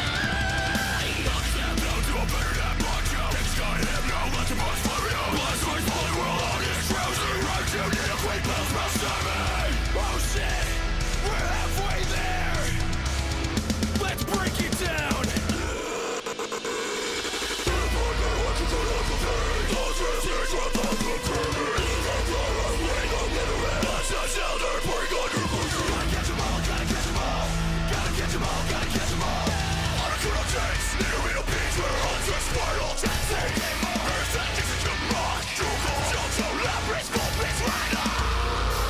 At least 150 or more to see. To be a Pokemon master is my destiny.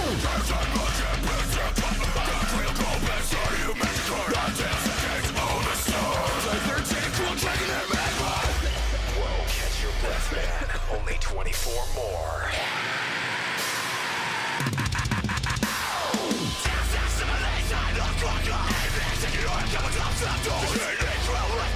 Simulation,